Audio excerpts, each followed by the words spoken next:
All right. Sorry about that. We're back. But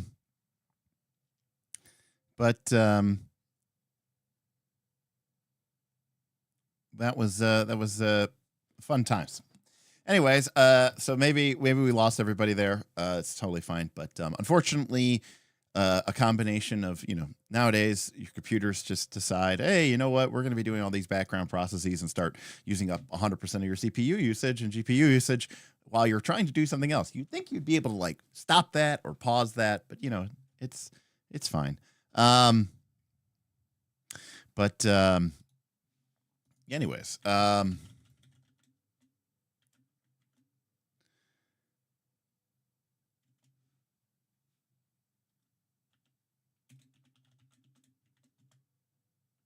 Anyways, yeah, Cobra Commander. Yeah, Cobra Commander was trying to get us, back up into the situation, and he got me. He got me, Cobra. I was trying to, the more you know.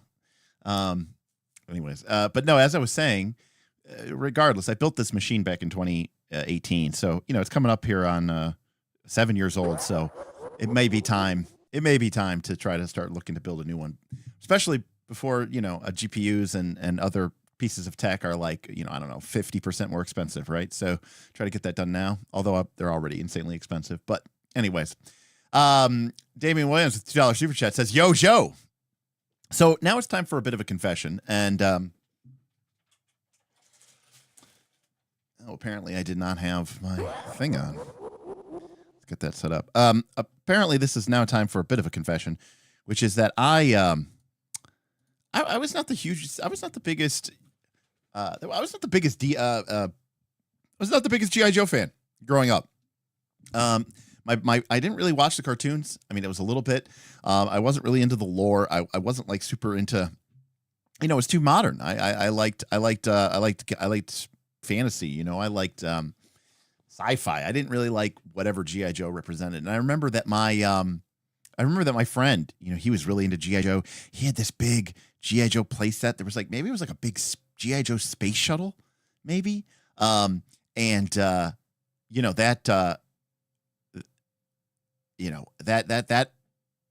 didn't interest me, He-Man, Thundercats, Voltron, Jason the Wheeled Warriors, which no one knows about. And in some ways, I guess Transformers kind of, even though you might think it's like, oh, isn't that science fiction? But, it was kind of set in the modern era, so I didn't really like it. Because we had another super chat from Karima. Thank you, Karima. He says, well, now I know. And that was well done, Karima. Now you know. And knowing is half the battle. G.I. Joe. That's about the only thing I really remember from G.I. Joe. That, and I remember that the one character became a wrestler in WWF, WWE, but WWF at that time, Sergeant Slaughter. But yeah, I was never a huge G.I. Joe fan. I've never been that big into it. Ben says Thundercats is shit. I will freely admit that Thundercats was, in my personal opinion, not that great, but I did like it, for what it was worth. But I loved, my favorite were probably like Voltron, Jason the Wheeled Warriors. I'm trying to think what other cartoons I loved as a kid growing up. He-Man. She-Ra was good too. I liked She-Ra. Any case, Damien says the new AMD processors are amazing for streaming. Yeah, Damien. So this machine right now has an i9 from 2018, or 2019, right around that era. And it's worked very well, but I think I'm definitely going to go with a Ryzen for whatever next PC build I do. Ben is trying to sell me, was trying to sell me on the Mac Mini or the Macs. I can't use a Mac. I don't even know how to use a Mac. It's crazy. Elder Goblins made the game, made the whole stream fall apart. Well, I blame you, Elder Goblins. Thank you for that. All right. So we already lost about 15 minutes here, and we probably lost about most of our people. So let's go ahead and get into it. So a couple things. Number one, this live stream, this super secret Sunday system stream is a first look where we're going to be taking a look at G.I. Joe, the role-playing game, a game that I have no experience with. But on a more on a broader level, this game represents the first time I have looked at the Essence 20 system. And the Essence 20 system has been used for a number of Hasbro IP related topics or themes that have been made by Renegade Studios, who have made a number of games using this Essence 20 system. G.I. Joe, Transformers, Power Rangers, My Little Pony, and I have not looked at any of these games. So I was a bit snarky in the thumbnail because, you know, it's kind of funny, but it's like, is it just a D&D clone? You know, we'll see. So today we have the G.I. Joe role-playing game. And of course, in the description below, I have an affiliate link if you wish to go buy it, although I highly recommend that you do not buy it. The PDF is very expensive. You know, if you'd like to help support that goal, go ahead and throw your tip support in there to supporting your first looks. My recommendation is you just buy the hardcover book for a few dollars more, because that's the only difference in price. And if you have Prime, it's free shipping. So yeah, there we go. We also have a tip goal for a revisit to our 5e versus Pathfinder 2 video, one of our biggest videos of all time, except this time we'll take a look at the 2024 revision of D&D and kind of compare it and contrast it with the Pathfinder 2 remastered and talk about some of the pros and cons and some of the ways that those game systems have changed. All right, so G.I. Joe, a real American hero. By Renegade. It is made by 4 people who I do not know.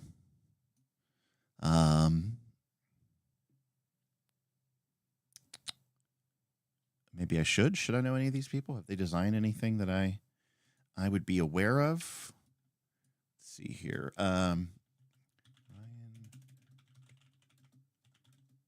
Let's see here.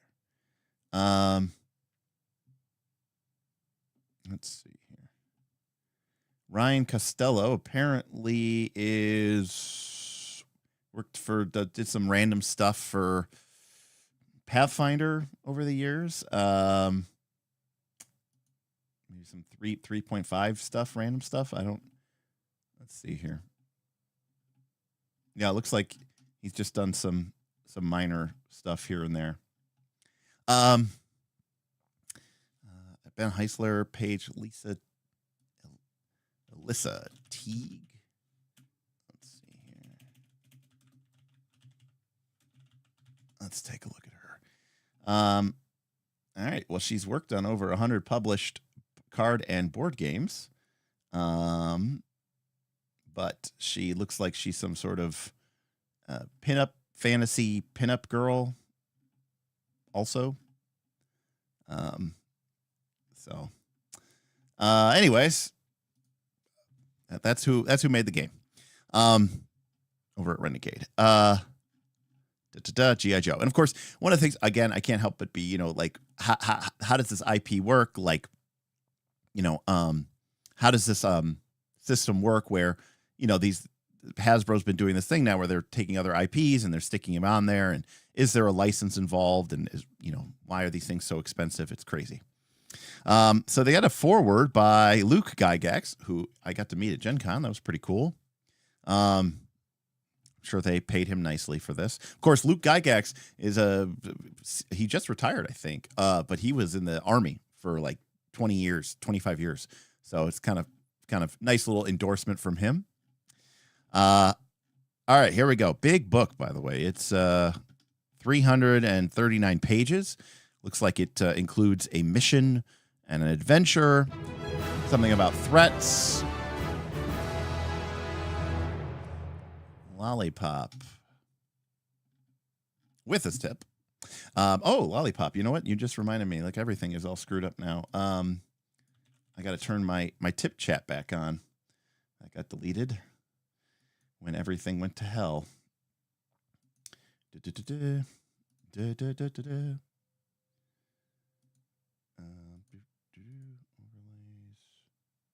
Alerts. All right. Here we go. All right. Sorry about that. All right. Lollipop said, thanks for the extra stream content. Just FYI, your green screen isn't covering everything in frame. Oh, so it is not. Which way? Over here. Okay.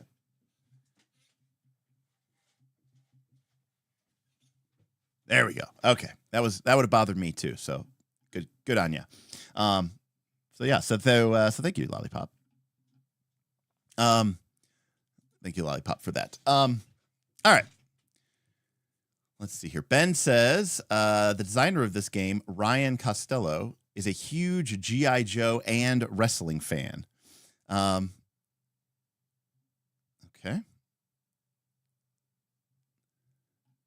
Interesting.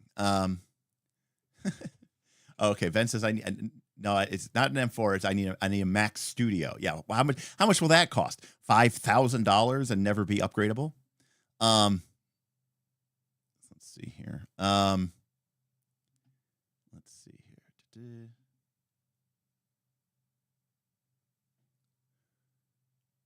Yeah, Hasbro is definitely has some weird pricing requirements for all this stuff. All right. Let's see here. So we cover threats, locations, big section on movement and exploration, 50 pages on equipment. You know, I wonder if this will be reminiscent of when we did Twilight 2000, right? Just like tons of gear porn. We've got a bunch of stuff about perks, your essence scores and skills, your roles, probably AKA your class, your origin, AKA your ancestry or race, even though obviously everyone's a human here. Influences, and of course, before they explain the game, they first tell you how to create a character. So, all right, sounds good stuff here. Ryan Costello founded No Direction. Oh, okay. So, all right. I wonder if this was like his first like lead design on like a system, though. I wonder, you know. I mean, case in point, you know, I'm not obviously No Direction is a big podcasting network, but I don't I don't know if that makes you a good game designer or not. We'll find out. Thaddeus says, how important is it that the designers have been involved in other games? Is it just to get a sense of their design philosophy? That's exactly right, Thaddeus. I'm not trying to, you know, it's a little bit of vetting them. Like, have they done other games that have gone on to be, you know, well celebrated, but also just try to get a sense of, hey, like, what do they like to do and how do they like to work, you know? All right. You got all the art, you know, from the show. I don't really know who any of these characters are. I'm sorry to say. I know that guy, silvery guy, is called Destro. So that's about the first and last character I will know somehow. All right. I mean, I can't help but feel like games like this just really just kind of not pray, but you know, they rely on the nostalgia factor of somebody being like, I played with G.I. Joes when I was a kid, and now I get to play it and I love D&D, and I want to play G.I. Joe D&D, and so I'm going to go buy this game. All right, so a little bit of an intro here, talking about the world of G.I. Joe, Cobra Commander, Destro, Baroness Anastasia Sisinoronova. So yeah, it's for the fandom, you know, it's a fan love letter, you know, is a way that I would describe it. Right. And Ben, I think, is right on the money here. Being a workable game is secondary. All right. So basically they're telling us all about the main baddies of the G.I. Joe universe. And there seems to be quite a few of them. All right. And I guess these are people these were the G.I. Joes. That you could, you know, I don't know, play with or something, or yeah. So again, this is clearly just like, you know, a love letter. Like, hey, did you remember your favorite character from the show or from the comics? You know, like, what does he do? You know what? Oh, he's here. I know that guy. I remember him from the show. So they're like, we need to put every single person in here because someone will be upset if they didn't put every single person in here. So we get many, many, many, many, many, many, many pages of different G.I. Joes for you to, you know, play or if you want to, I guess, include them as an NPC or something like that. So, oh, Scarlet, I may have known her too. All right. Now, of course, I'm assuming, oh, Snake Eyes. I might have known that one too. Oh, this really goes on. All right. Now you know. Oh, look, like they're like, okay, look, we couldn't have possibly named it. I love it that they had to have an apology letter here. There are a lot of Joes between the toys, cartoons, and comics. G.I. Joe has over 500 unique characters. For the G.I. Joe role-playing game, we narrowed down the active roster to a little more than any character that could be considered a G.I. Joe A-lister made the cut. It wouldn't be the G.I. Joe role-playing game without Snake Eyes, Scarlet, Duke, and Roadblock, not to mention Lady J, Hawk, Flint, Shipwreck, and Gun-Ho. I literally don't know any of these except for Snake Eyes and Scarlet. But they're saying like, hey, look, just because it's not in the game doesn't mean that you can't make it. But apparently for some people, this is 80 is not enough. Just because it's not on this list does not mean, or not how you remember them, doesn't mean it can't exist in your game. It's just that, your game. It's up to you that if it's just not G.I. Joe without Dogfight, then you can find Dogfight in the hangar next to Mudfighter. So there we go. All right, here we go. The G.I. Joe role-playing game is a campaign setting for the Essence 20 role-playing game. This book will teach you how to make your own G.I. Joe character and provide details on how to become your character inside the game, along with all the rules on how to play. Additionally, the world of G.I. Joe will be outlined in many ways. Life as a member of G.I. Joe, important places for missions against Cobra, the enemies Joes must overcome, and the equipment and vehicles they use in their fight for freedom. All right. Whether your squad spends all their time on missions or they split their time training, researching, and interacting with their teammates at the pit is up to you and your GM. All right. What is the Game Master? Well, we kind of know what the Game Master is, so I don't think we really need to skip this here, but they are the narrator to the story that the players all tell together. They describe missions and challenges, NPCs. Players must work as a team, yada, yada. All right. So, we've been playing so many like indie games that are just like so like direct with here's what this game's about and here's how you should play this game. It's a little bit interesting to kind of get back into like a very more like traditional, like you embody your character and go on the adventure. And like, that's what this game is about. And it's like, no, there is no more. Once you decide who will be the GM, the players will make their first G.I. Joe. This could be done individually or as a group. So again, I've many times talked about how I think making characters as a group is much better, and some games even insist upon it. But your PC could be original, based on an existing one, or a mix of both. Some people like to play different characters game to game. Many groups keep the same players and characters for a series of missions in an ongoing campaign, like a season. Yada, yada. There is no winner in this game. The object of the game is to have fun while weaving the goals of the group, objectives from the GM, and whatever happens in between into one story. All right.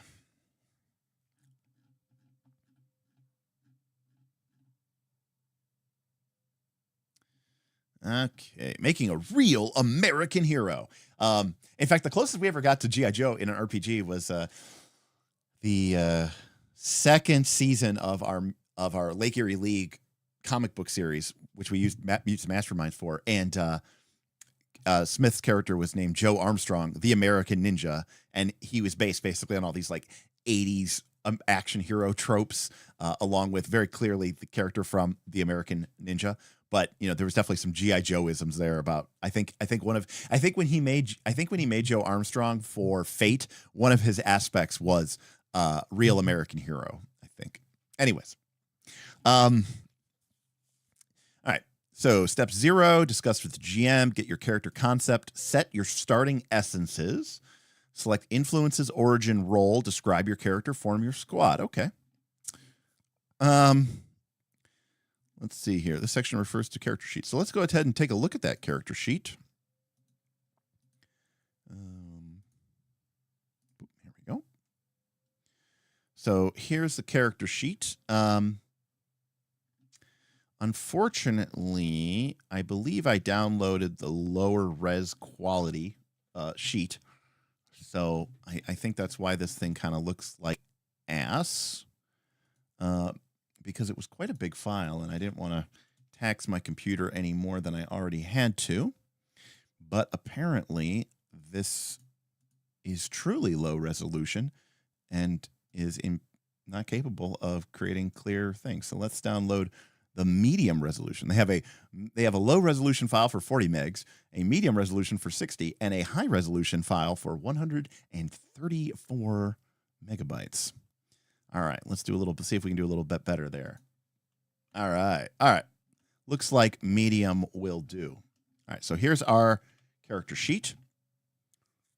So the character sheets are scans. No, apparently it's just, I'm just saying that there was 3 different PDF versions of the whole book, and I had downloaded the low res version, and this is the medium res version. Okay, so we've got our name, our origin, which again I feel like is going to basically be like our race, but obviously everybody's a human, but it's more of like, where'd you come from? Your role, your level. Okay, so it's a level-based game. What is our focus? Maybe that's something related to our character class or something. Our pronouns are languages that we know. Influences and hang-ups. Okay, maybe there's some narrative elements here. We'll see. Movement, health, a pool for damage. We've got a big attack section right at the top. So first and foremost on the character sheet is your attacks. Okay, so these must be your essences. Strength, speed, smarts, and social. So they kind of feel a little bit like ability scores, but not the classic 6. I like 4. And of course, calling them an essence, maybe obviously they kind of relate to charisma and agility and dexterity and strength, but maybe there's an element here of like kind of more like Fate's accelerated approaches, which I kind of like. We have skills below them with different dots representing different dice size, along with specializations that we can fill out.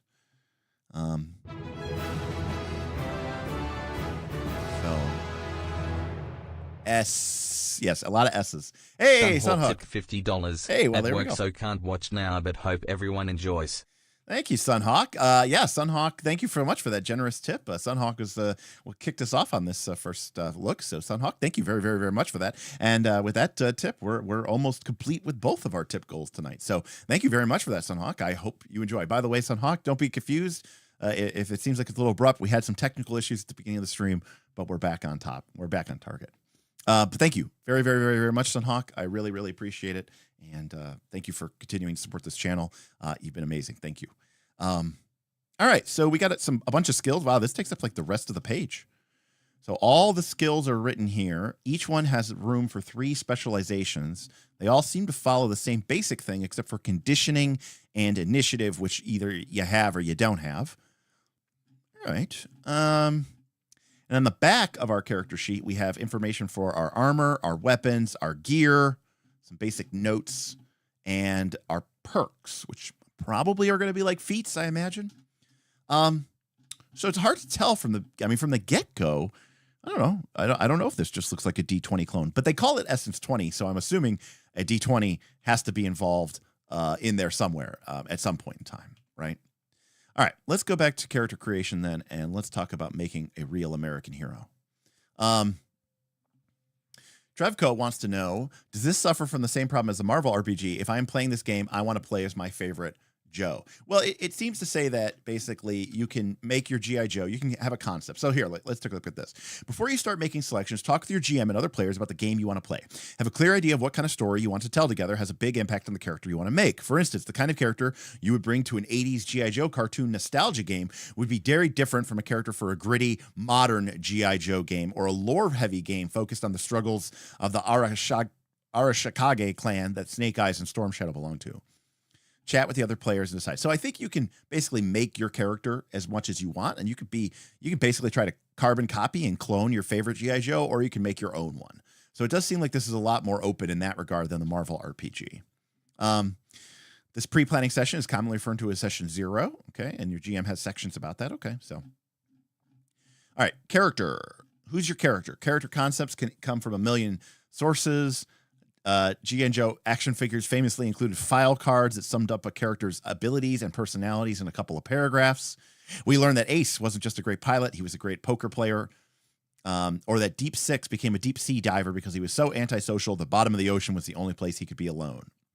All right. I mean, they are really tying, back here into the lore. Like, they really want you to be like, you are into G.I. Joe as an adult, as a kid, as a teen.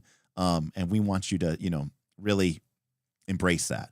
I didn't own the action figures, so I don't know about these file cards. But I imagine if you did grow up with these action figures, being like, oh, cool, I think I still have my file cards, or maybe I can get them, and being really excited about that. So this is basically just, what's the general theme of your character. Okay, here we go. Characters' core abilities are broken down in essences and are broken down in 4 categories. We've got strength, which is basically strength and con. We've got speed, which is dexterity. We have smarts, which is awareness, intuition, analysis. So smarts is basically wisdom and intelligence. And social is literally, it says charisma and our confidence. So I've seen this trend a lot lately. I think DC 20 did the same thing, where, games that are kind of want to be D&D clones, but want to somehow be a little different, will condense or collapse the 6 stats into 4 stats. And I think both of them, condense strength and con into 1 stat, and I think usually condense intelligence and wisdom into a single stat. I don't mind it, though. I don't think we need 6 ability scores anymore. I think 4 is enough. So I don't hate it. You will have 12 essence points that we can spend between our 4 scores. Each level gives you a skill point to be invested in that essence's skills. The points you gain in each essence at the beginning can be put into any skill, giving you freedom to figure out your character's starting point. Be sure to mark each essence score on your character sheet at this time and decide how to invest them in your skills. Okay, so we have 12 points, and we can break them up, looks like however we want.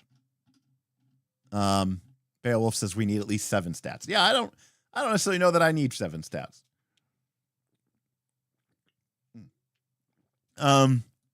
Okay. Step 3, select influences. With an idea of what kind of character you want, ask yourself where they come from, what's important to them. Influences, which are passions, hobbies, culture, youth, previous career, can help flesh out your character. You must select 1 influence, and you can select up to 2 more for a total of 3. If you choose to pick additional influences, you will still receive all the benefits provided, but each one beyond the first will come with a hang-up. It's a weakness that your character has. Don't worry about having hang-ups. It's fun to play flawed and complicated characters. Okay. So we have to have 1 influence, but we can have 2 more, up to 2 more. But if we take a second and a third, each of those comes with a hang-up. So a little bit of a thing. Now, is that just purely FBT, or does that have a mechanical influence? We'll see. Influence choices also give background bonds as suggested personality enhancements for role-playing. They help role-play your character because they give you starting points on how your character feels in certain situations. Make sure to choose these from the suggested list, or make them up and write them down on your character sheet. Now, again, I don't... let's see here. I'm not necessarily... I don't know that we're here yet, but I will, generally speaking, say I don't really care for or like this kind of game design where, they are like mechanically having you make these personality character choices, and then they don't really do anything. They're just there to be like this has as much influence on the game as like your age or the hair color, right? Or it's like the way that a lot of people play alignment. I mean, obviously alignment came from a place that had a very strong mechanical influence. If you didn't play your alignment, the GM would punish you and you would have to spend more experience points to level up. Whereas became more of like here's how you should role play. And I just feel like that. But there's really no incentive to it. So we'll see if they get more into detail about it. Nutromancer is wondering if it's similar to the 5e bonds concept as well. We could look into that. Maybe that's how you earn inspiration. I don't know how far down the 5e rabbit hole this goes. All right. Choose our origin. So this is what we did before we became G.I. Joe. So each origin gives a point of essence, a few skill options specific to that essence, starting health, starting movement, and an origin perk. All right. Health is how much punishment we could take before being defeated. No, not killed, defeated. In addition to a number granted from your origin, you'll have the opportunity to increase your health by investing in that conditioning skill, which we saw before on the skill list, in the essence category. You recover when you rest, receive aid through the science skill, or when receiving medical treatment. All right, here we go. In the G.I. Joe role-playing game, your skill is represented by the dice which are added to your 20-sided die roll. Oh, so this is basically a system that is just taking the random die proficiency optional rule from D&D 5e and just making that the core mechanic. If I'm reading this right, I like to think that I am. It basically is doing that because you're rolling a d20 and then you're adding, instead of a proficiency bonus, you're adding a die bonus. So you're going to be d20 plus d2, d20 plus d4, d20 plus d6. In fact, in some ways, it starts to sound a little bit like Earth Dawn, which we covered this week. Anytime you gain a skill point, you can choose instead to specialize, honing your proficiency in a narrow application of skills. For more information, see Chapter 6, Essence of Skill. Now, let me say something here. I appreciate. I don't know how. I'm not a game designer. I'm not a layout person. But this paragraph to me is very, like, it's obviously taking up space in this book, and it's obviously teaching me. This section is called creating a character. And yet, if I were to flip to this part, so right now, this doesn't really do anything for me, right? This is sort of just like a teaser, but it doesn't teach me how to play the game. And if I refer back to this later on, because I foolishly look at the character book and I look at character creation skills, it's going to take me to this page. And I'm going to look this up and I'm going to go, this doesn't tell me shit. So the only time that this paragraph is ever useful is right now. The very first time that you are reading it in the book. And it just bothers me that this is going to sit there in this book for the rest of time, and that I might, go to this and go, okay, I'm in chapter 2 making a character, and I select here the skills section, and it's going to bring me to this that doesn't tell me anything about how skills work or what they, how they operate. All right, anyways. The puppy's here.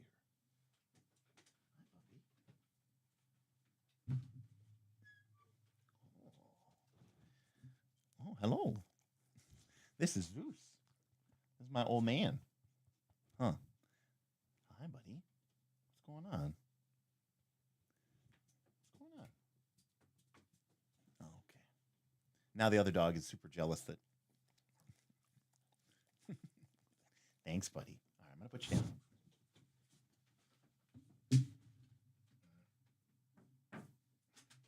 Okay. Sorry. He was like, I think he wants dinner, or he wants something. He wants out or something. Sorry, buddy. Okay, so we're adding D12s, or we're adding D2s, or we're adding D6s. All right. Roles are our military position, and they're basically our class. Each role has 3 role focus choices that specialize your ability further. You choose your first focus at first level. And we get role perks. Perks, again, I think are like special abilities, feats. They set you apart from other roles, so this is your class niche. And they get stronger in your role's function as you gain levels. You also gain training and qualifications, which allow you to use armor, weapons, and gear. Each role also gives you 2 more essence points, like origins. And again, full descriptions can be found here. Unless your GM says otherwise, you'll start at first level. Write down all the bonus, skills, focus, and role perks that your characters get at first level on your sheet. Okay. And see, again, that's why I don't like starting with character creation. I have no idea how this game works, right? Like, you're telling me how to make a character in a game system that I don't know. I don't know why. Why do I care about these things? And what do I need to do? What am I trying to do in this game? I don't know. How do I do it? I don't know, right? I always feel like these games teach you the game backwards. Teach me the mechanics of the game. How does this game work? What are we trying to do? How would I go about accomplishing that? And then say, and this is how you build a character so that you can go and do those things. It feels so backwards to me. This is a very common thing, and I just cannot, I just don't like it. All right, so we start at first level here. As you write down your role perks and qualifications, mark down your defenses, which may be modified by role perks. Okay, your defenses are toughness, which is tied to strength, evasion, which is tied to speed, cleverness. Okay, so this is Against Dark Master was done beautifully, Ben. Against the Dark Master is, especially for a big, thick, it's not like, it's an indie game, right? But it's got the big thickness. It's and that not necessarily like the super narrative Monster Hearts game, but it is really, really done well.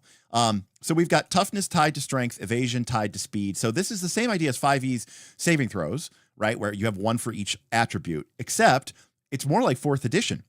And so you kind of have you have your defenses, right? And in 4th edition, you didn't have you didn't make a fortitude saving throw. You didn't make a reflex saving throw. All of your defenses were basically DCs that 10 plus, some value that your enemy had to hit. So if an enemy wanted to poison you, they would attack you with a poison attack. And instead of going against your armor class, it would go against your fortitude DC. So it sounds like this might be very similar because these definitely sound like DCs, right? Anonymous tipped $20. Anonymous tipped $20. Cheers for that, Anonymous. That meets our tip goal. I don't know if Anonymous meant to be anonymous. If you know who you are, go ahead and claim yourself in chat. But well, thank you so much for that. That's fantastic. We will look like we're gonna have a nice little cool follow up stream. So thank you so much for that, and thank you for the support. But feel free to claim your tip. Thank you so much for that. It was Omnisciatoad. Well, thank you, Omnisciatoad. That was very generous of you. Thank you so much. And I look forward to talking about 2024 and versus remaster. In fact, actually, I picked this up on Friday. So I picked up the new Dungeon Master Guide on Friday. I don't know, correct me. Okay, this is how dumb and ignorant I am.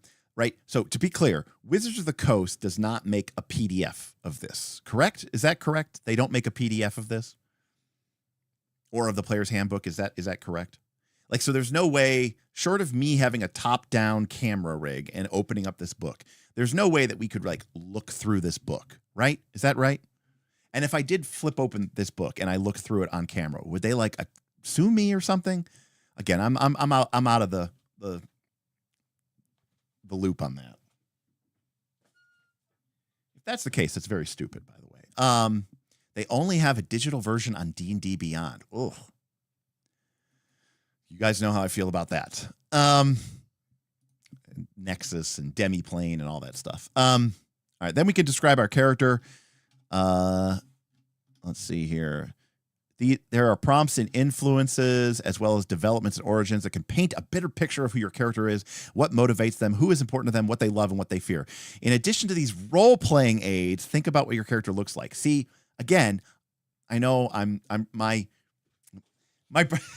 yes, my burning wheel is showing, Ben, but it's we can make a game of this stuff. It's I don't know why they put all this stuff here only to basically go on and ignore it. Duncan, thank you very much, my Duncan friend. DT tipped $20, missed donating for Earth Dawn, and very excited to watch the VOD of this later. Excellent. Well, I'm glad that you're enjoying this, and I'm glad you enjoyed the Earth Dawn.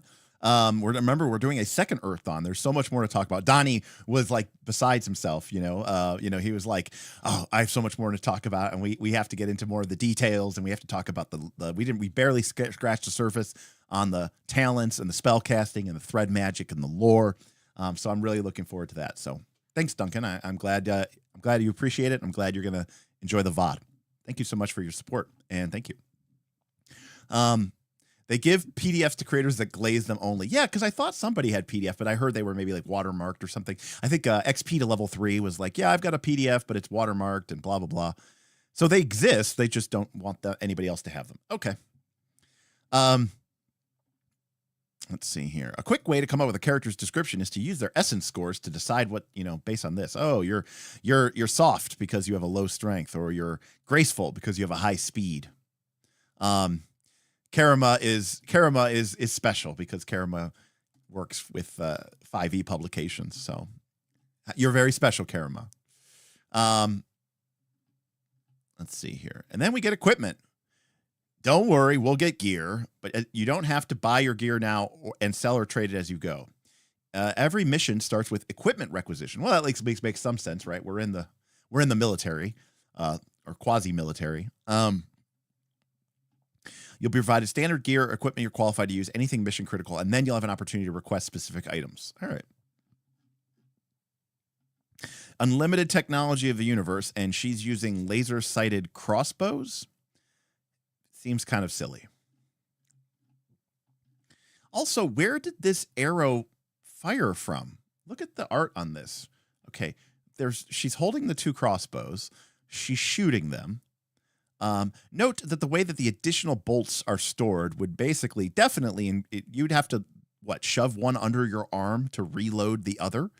It has a laser sight. Both of them do, which is silly when you have 2 of them. But she's not using them. She's shooting them from the hip. But then where did this arrow evolve? Where did this come from? This thing looked like it shot out of her boob.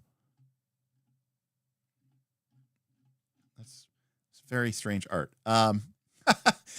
See, this is why you guys get to make fun of me, because it's based off of a toy, because I don't know any of this shit. She might be falling backwards. Let's take a look at the whole piece of art here. I don't know. Maybe she's falling backwards. But if she's falling backwards, right, wouldn't she be lower in the frame, and wouldn't the arrows appear to be higher than her original shot? I don't know. Anyways, then we form a squad. We talk about how we have worked. We don't have to answer these questions, but it can be a good way to build conclusion. And again, this is one of those things where I feel like this is so glossed over, but it's so important. And we've talked about different games that actually provide you with actual real mechanics and meaning to the bonds between characters, and creating a situation where you can actually work together to actually form a squad. And instead they're just kind of like, you don't have to really answer these. Here's some suggestions. It's like, put your foot down. It's so strange. And then here's if we want to start beyond first level, which we don't, but we can see here it goes to level 20. So now we know why it's called Essence 20, amongst other reasons. We're rolling a d20. We go to 20, just like D&D. Ah, yes, Ski Man, the very famous Ski Man. Ben, we'll see you later if we're still going. Look forward to seeing you back. All right. So influences are basically what sort of, what influences us, right? What drives us? What's an important part of our character's identity? Each influence gives your character a perk, which benefits you when your influence comes into play. Each influence also suggests personal characteristics that you can use as the basis of your character's story and personality. And then potentially, if we have more influences, we have to choose hangups. All right. Hangups are flaws, missed opportunities, known weaknesses, places where we struggle. Unlike playing... There are some suggested hangups in each influence, but these aren't limited.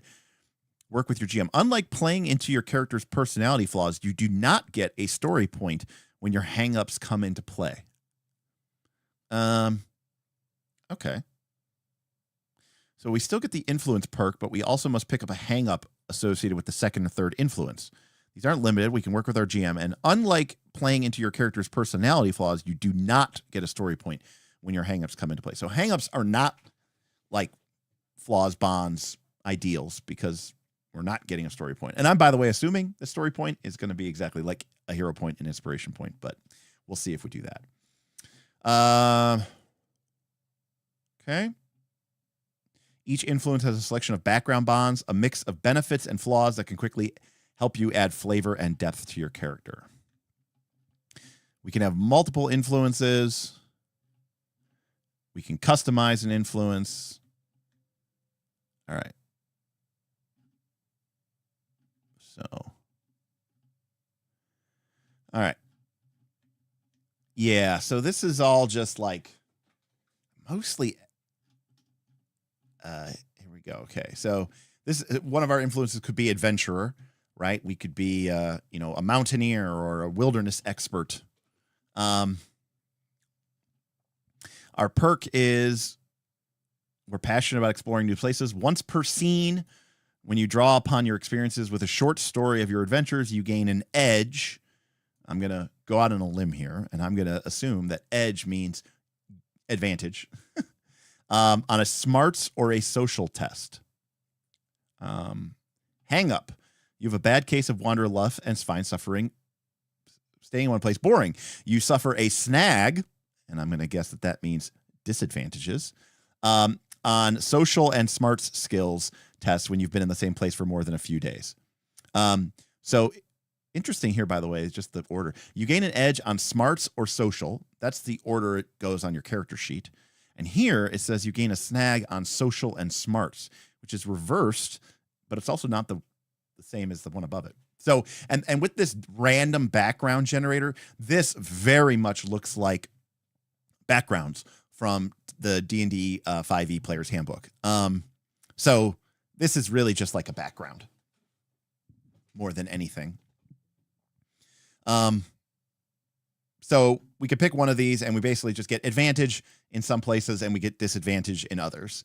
And we could roll this D12 for this bond, but it's really just by the way, for those of you who don't know, when I say FBT, that means fluffy bullshit time. Fluffy bullshit time is not necessarily derogatory. In fact, another way to view it is non-mechanical role-playing. In other words, it is things that you are writing down in your character sheet. It is restrictions, ideas, suggestions that you're putting down as part of your character, but they have no influence on the game. They don't add to any bonuses or mechanics. They don't work with any sort of meta currency. It's not a real restriction on the way that you must play your character or have to play your character. It's really just sort of a really soft, fluffy way that we kind of just make it up. So when we talk about fluffy bullshit time, I'm talking about non-mechanical role-playing. And for a lot of people, they may think, isn't that the only thing role-playing is? And the answer is no. There is mechanical role-playing as well. Probably not in a game like this, but it does exist. Anyway, so this is very much like backgrounds. And again, same. I think these are all going to be the same. Yep. So this gives us an edge. And again, I'm assuming edge is some sort of skill bonus. I'm probably going to assume it means either the die increases in one category, like so a D6 becomes a D8, or it means just roll with advantage. And I'm assuming snag means either like the die decays by one step, or it just means roll with disadvantage. But either way, so this is a lot of text. Okay. And I mean a lot of text. Okay. Which is like adventurer. And then you get to write this. You have these bonds, and then there's suggested characteristics. And then there's something for the artisan. And then there's something for an athlete. And this is just all these pages when it could have said basically, hey, pick two skills that you get advantage for and why you get advantage for them. And then pick two skills or two essences that you get advantage for, and then pick two advantages that you get disadvantage for and describe why. And you can make anything you want. Right? Like that. We could have done that. But instead, everything needs to be spelled out. And again, I know who they're targeting with this, but it's just like, to me, all this stuff in this book here, all these pages, is just like, I don't know, just a waste of page count and a waste of art. And, like, yeah, I don't know. Do we really need this? Like, oh, you're a gearhead. You get advantage when you roll social skill tests when talking about technology or when helping others work on them. Oh no, you suffer a snag when you're dealing with a new technology, you suffer a snag on all rolls until you at least get a basic understanding of how it works. It's interesting. On all rolls. So it's like you literally, wait, you're a gearhead. Shouldn't you be like better when you're dealing with new technology, not worse? Anyways. And then you've got these D12 background bonds. And again, this is very much like backgrounds from 5e, which I also don't like. All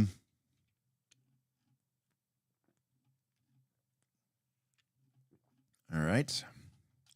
We got a lot of these. Martial artists, we're through the M's. Here's the nomad. Here's the professional. And again, remember, we could pick up to 3 of these. And in fact, if you only pick one, you don't get the hang up. So, you basically just get the benefit. More random tables. You were a professional before you came to G.I. Joe. We'll see here. 69. I'm overconfident to a fault, and my ego fills the room. I was a police officer. Yikes. Small town. We're from a small town. Specialist. Thrill seeker. Boy. Okay. So We got a lot of pages on what essentially amounts for backgrounds. And I could imagine that they will release more PDFs if they haven't done so already with more of these, because people just love stuff like this. I don't know why. I'm not saying this is bad. I just find it very uninspired and very unnecessary, honestly. So like, if I'm going to put all this into the game, like make it part of the game, more. So anyways, it's also interesting how some of there is some narrative elements here, 3 times, once per scene, 3 times per mission. All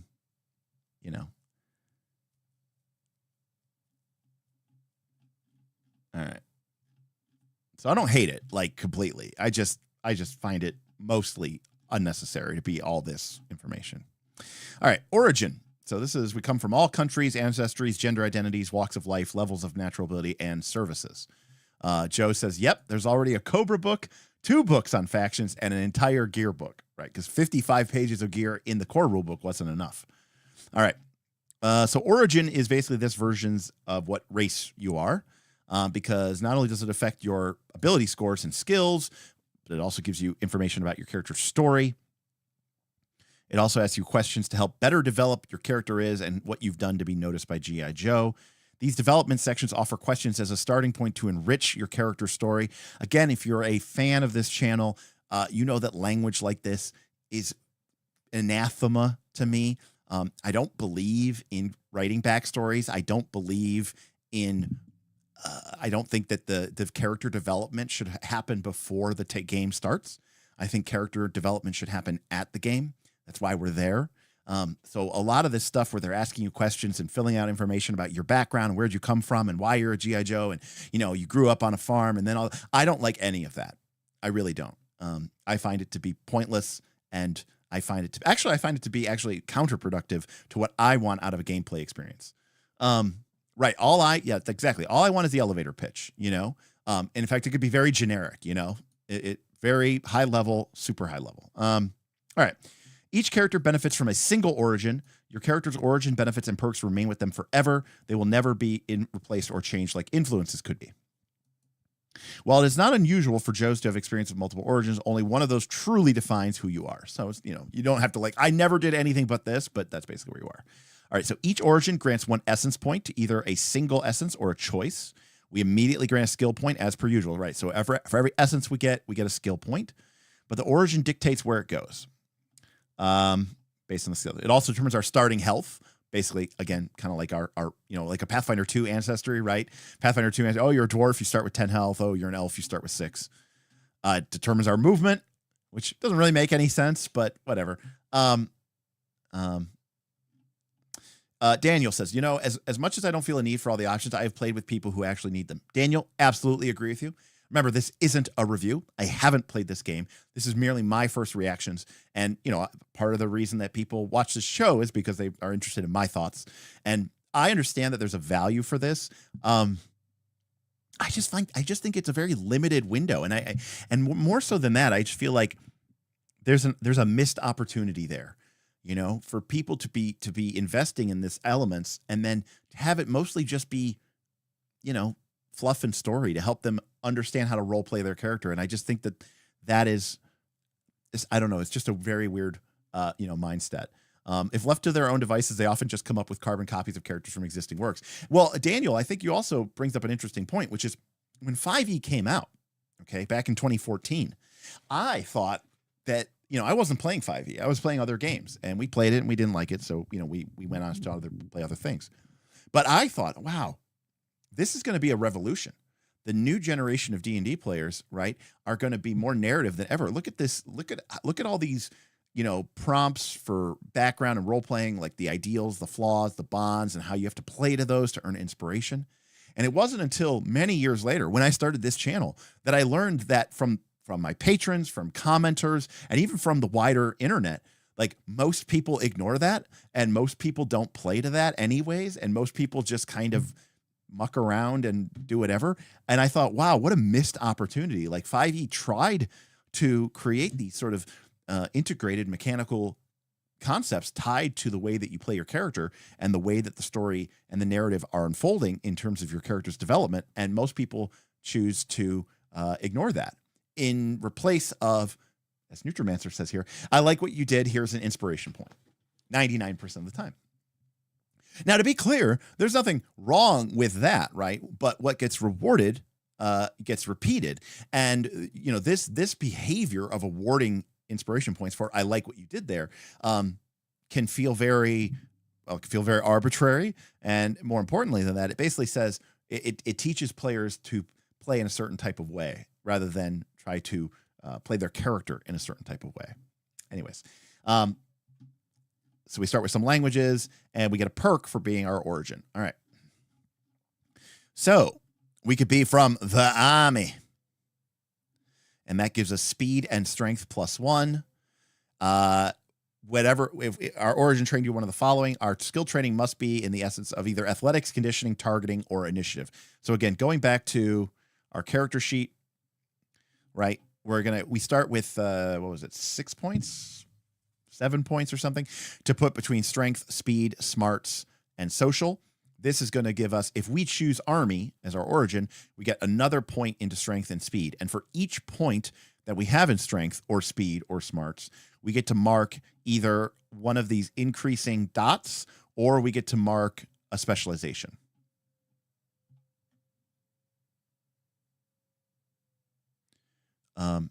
So I don't hate that. By the way, our options are Army, Navy, Air Force, and non-branch. Covert ops. We could be from the civilian life. So let's take a look at this army. So again, we get strength or speed, +1. It has to be to one of these skills. We get 2 health. Okay, so health is quite low. And your base ground movement is 35 feet. So it's a feet-based movement. Your movement isn't reduced by wearing heavy armor or carrying a heavy load. So basically, you're a dwarf. 35 feet, though, sounds pretty good. You get 1 language and in addition to your native language and gain 1 language for every 3 points of smarts. Origin benefit. If it shoots ... You are trained in all weapons other than unique weapons. Okay, so origin benefit is kind of like part of your like proficiencies. Okay.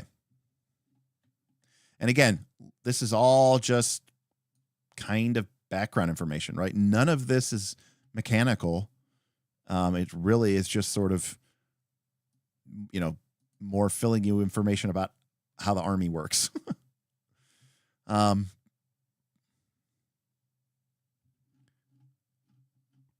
we could be from the Navy. We get the sea legs. We gain an edge on athletic skill tests when losing your balance. All right. Which I think is kind of funny because like a lot of people in the Navy would have worked on like a gigantic naval ship. And honestly, like it's not like super like rough seas, like getting tossed about when you're in a 90,000 ton aircraft carrier. But anyways, and that gives us strength or smarts. We get 2 health. We get 30 movement. And we also gain a swim speed because we were in the Navy. So now we can swim really well. And then we have Air Force. Do we get a flight speed? 2 health, 35 movement, ground speed. And we only option is speed increase. So apparently if you're in the Air Force, you're also very fast. Fly in the future. Embarking or disembarking a vehicle only takes 5 feet of your movement, not half of your movement. In addition, you've been trained in evasive maneuvers. You may have the speed of your aerial vehicle, which forces all attacks against it to target its evasion defense instead of toughness. Ooh, you can do a barrel roll. That's what this should have been called. Okay. Well, you know, honestly, in general, I think these origins are they kind of feel kind of weak. You know, I mean, maybe they're supposed to. I mean, I get it. Like, they're kind of filling in for the same role as Ancestry. But, you know, honestly, Ancestry in a lot of games can feel very, very weak. You know, one of the things that I always really appreciate about games that have these origins or have these, races or ancestries, is when it feels meaningfully and mechanically different. Like when it's very unmistakable that this person, is an elf, or this person is a dwarf. My stupid microphone is going all over the place there. Yeah, I mean, it's crazy. Like, I feel like there was more information about the stupid, I feel like there was more information about the influences than the origins. I mean, overall, it's pretty much, again, kind of identical. Just pick one, pick a skill, get some health. I guess a civilian only starts, or a military ops only starts with 1 health. But yeah, interesting. All right, so then we pick our role. So this is our class, basically. Here we go. Here's our classes that we get in this game. I assume vehicle combat is a big part of our game. I assume it has to be, right? But that brings up an interesting question. Like, what if I'm in a vehicle and the rest of my team is not? Is that something that could happen?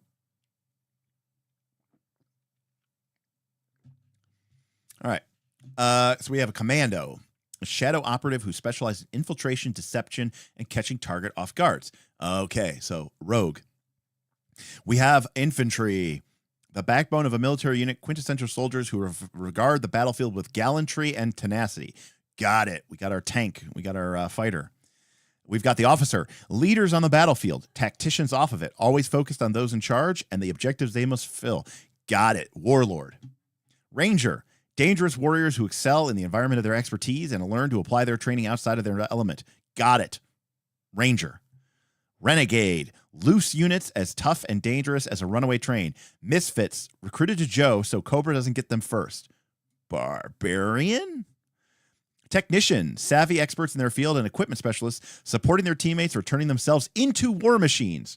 So maybe kind of like a wizard? Vanguard, heavily armored fighters absorbing opening volleys and directing traffic from the front line. Okay. So the Vanguard is more like our paladin or our champion, like the super defense tank. And, this is more of our frontline showboating tank. Got it. Okay. So this, to me, this is, this is the fighter who's focused on, doing damage and maybe using a two-handed weapon. And then this is the fighter who's got the, sword and board and the heavy armor. That's what I'm assuming is going there. All right. Squad goals. That's kind of funny. I don't. Let's go squad. There exists a theoretical perfect squad to deploy for every mission. Sadly, what the squad looks like only becomes clear during mission debriefings. G.I. Joe does not follow traditional chains of command. The command philosophy is follow the expert rather than follow the leader. This is their way of saying you don't get to command other people, at the table. All right. Each role has several parts. We get one or more perks, which use story points to activate. Okay. And by the way, I'd like to point out that at this point in the game, we're on page 69. I still don't know what a story point is.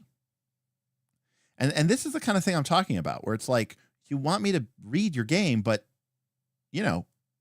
it's weird, right? Like,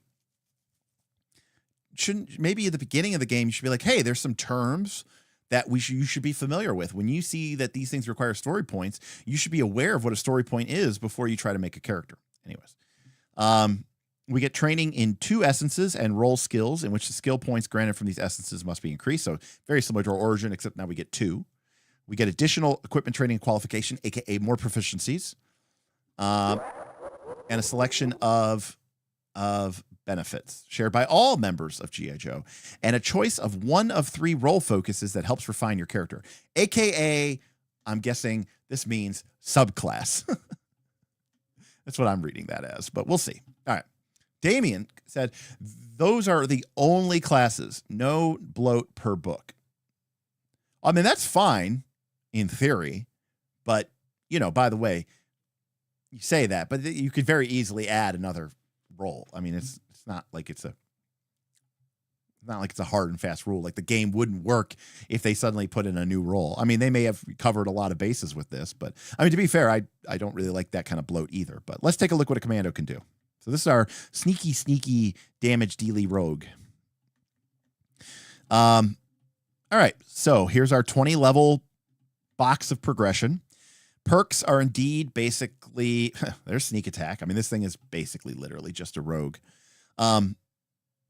We get, just like in most now, I mean, like a lot of modern games, looks like we get our choice of, very similar to Pathfinder 2, where we see that we get at first level, we get a, variety of, abilities, which are called perks: sneak attack, expertise, friend of darkness, a focus choice. And then every level, we either get more abilities, more perks, or we get a focus perk or a general perk. I mean, this very much reads like Pathfinder 2, where, it sounds like you're getting like, oh, you get a perk tied to your focus, and then you get like a generic perk, right? Just like a generic feat from Pathfinder 2, ancestry feats, general feats. We continue to gain abilities as we go up through the level. Seconds between click and boom, everything's a weapon, every trick in the book. And then there's even a 20th level capstone ability, focus mastery perk. We can also see that our sneak attack damage scales up from 1 to 6. And then we also see that as we go through the game, we will continue to get boosts, which is the same terminology that Pathfinder 2 uses in the remaster. I guess it used it in the original one too, but we get boosts to our essences throughout the course of the game. Remember, when our essence goes up, this is important to note, but if we look back at our character sheet, we could see here that not only as our speed essence goes up, does that mean that we get more points to put into acrobatics, driving, finesse, infiltration, initiative, targeting, but it also means that our evasion, right, which is like our defense speed, is 10 plus our essence. So as we put our speed up, basically our armor class, our reflex defense, our speed defense, which is called evasion, goes up. So important to note that here. All right. So back to our commando.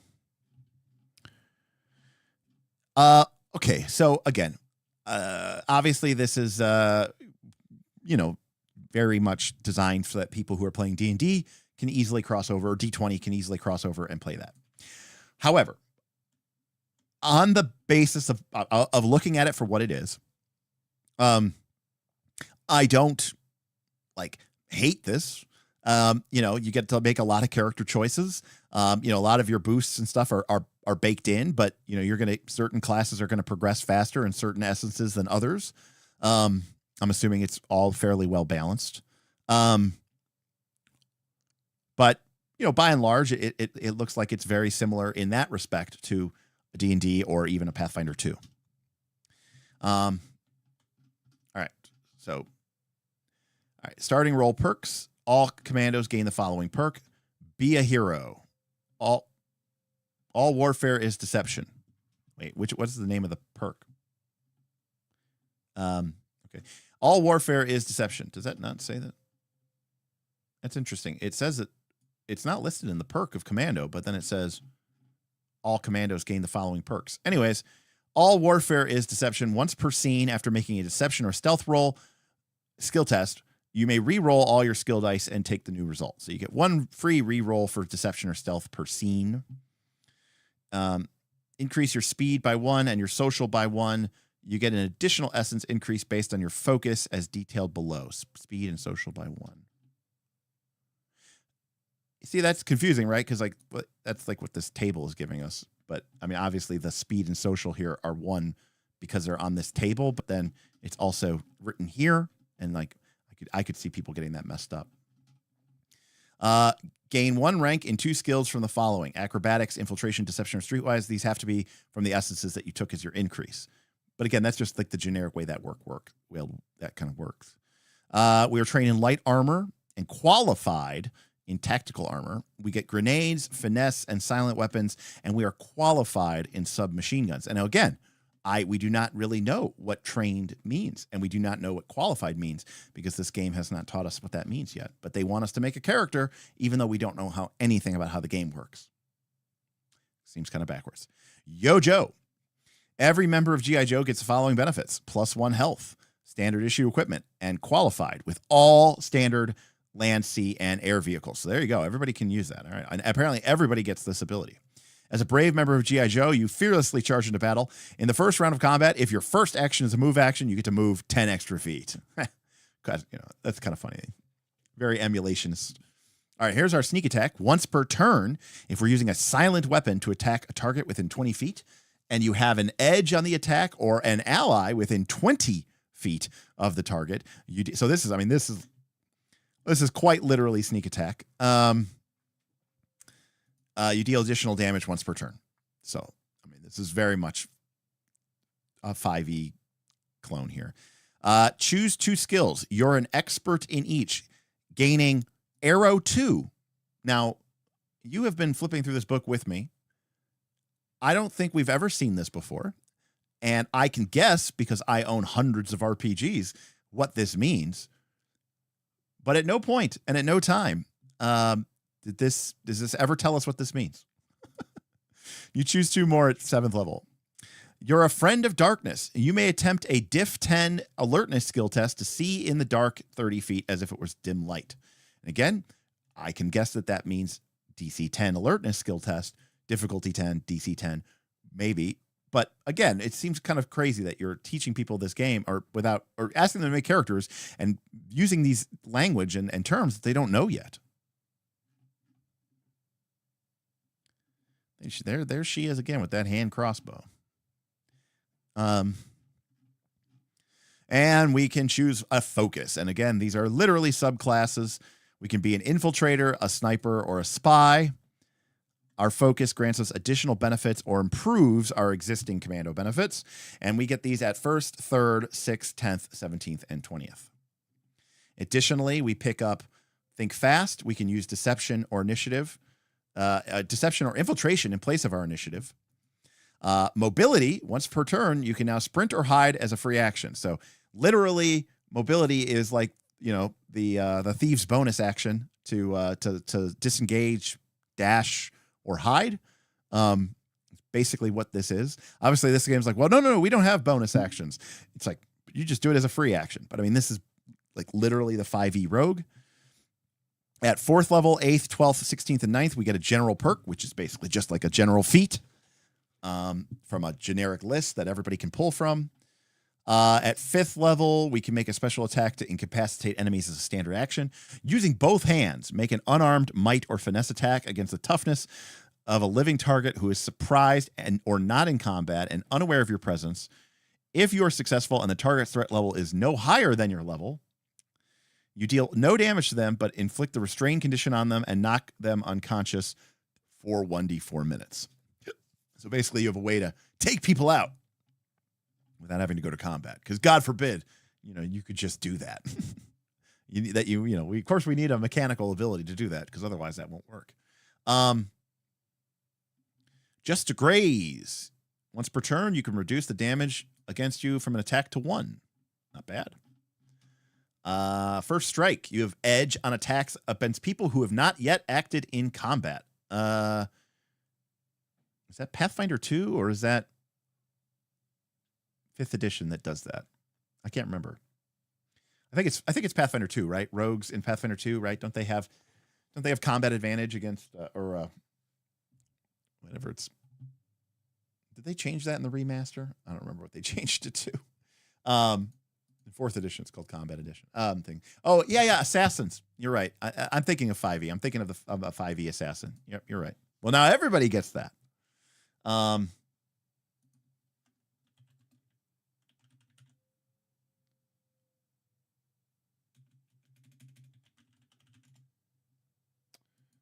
right. I couldn't remember the term. Off guard. That's the term that they changed it to. I could not remember off guard. But yes, and rogues have that in PF2, right? So if you act before an enemy, then they are off guard to you or whatever. Seconds between click and boom. Attacks against your evasion defense suffer a snag. And if your attacker misses, you suffer no effects. Now remember, evasion defense is your reflex, and Suffering a snag means that they're rolling with a disadvantage. And this is essentially the same as you rolling with advantage, which basically means you get a bonus. But remember, you don't roll your saving throw. People are attacking it. This is very much 4th edition D&D. And if your opponent missed, there's no thing, a.k.a. this is evasion. So this is just evasion. When you're hiding, you are considered invisible to natural senses. Okay. You can sneak attack with anything at level 12. You can no longer be surprised. Enemies who are hidden gain thing. You do not suffer sneak attack damage. This is just like danger sense from 5e. At 13th level, you can use your evasion defense against attacks that target your willpower and cleverness. So basically, that seems like that is a carte blanche. So basically, at 13th level, 3 of your saves, cleverness, willpower, and evasion, will always be the same, and just flat out. That's interesting. You can automatically detect secret doors. If you hit a target with your sneak attack, they suffer a snag. At 18th level, you're constantly thinking of ways to foil your attackers. Attacks against you suffer a snag. So at 18th level, you're always on the lookout. Everything against you suffers a snag. And we could be, our subclasses are infiltrator, sniper, or spy. And again, we get different perks depending on which subclass we pick at 1st, 3rd, 6th, 10th, 17th, and 20th level. So if we are a shadow at 20th level, once per turn, we can double our sneak attack damage, a bonus against a target. Now, remember, interestingly, the health does seem fairly low in this game. So it doesn't look like maybe you roll dice for it either. So that's kind of interesting. We'll see. I kind of like that. At 10th level, your range of your sneak attack increases from 20 feet or 30 feet to 60 feet. So, very similar stuff that we've seen before here.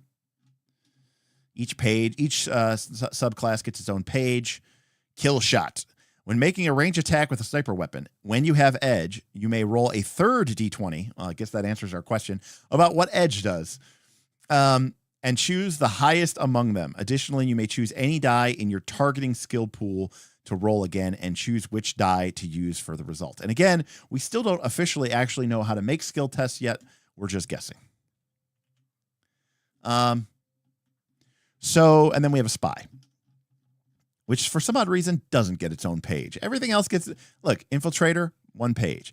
Sniper, 1 page. Spy starts here, finishes here. Come on, look at all this blank page. You had a bunch of blank stuff in your design anyways. Just move this table, okay, onto here. That's all you have to do. All right. Yeah, I mean, these read a lot like a 5e class. I mean, I don't know that we're going to go through every single role here, but, I mean, the comparisons between this and Kentucky Windage. At 10th level, your attacks with sniper weapons ignore cover. I mean, we can see here very clearly. I mean, you pick a subclass, you pick up a couple different focus, abilities related to your subclass. You don't really make a choice about these, by the way. It's locked in when you pick the subclass, and you just get them as they go up in level. All these abilities everybody gets, all commandos get. So, and obviously a lot of these are very similar to rogue abilities that we've seen from 5e D&D, and in some cases Pathfinder 2, but 5e. Other than that, it's a rogue.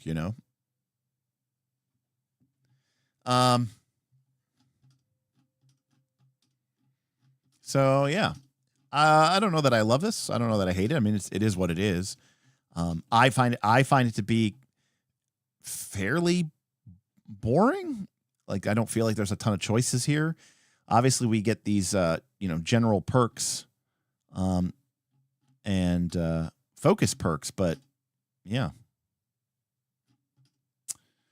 So, all right. So we've got the roles. We've got the commando, the infantry, the officer, the ranger, the renegade, the tactician, and the vanguard.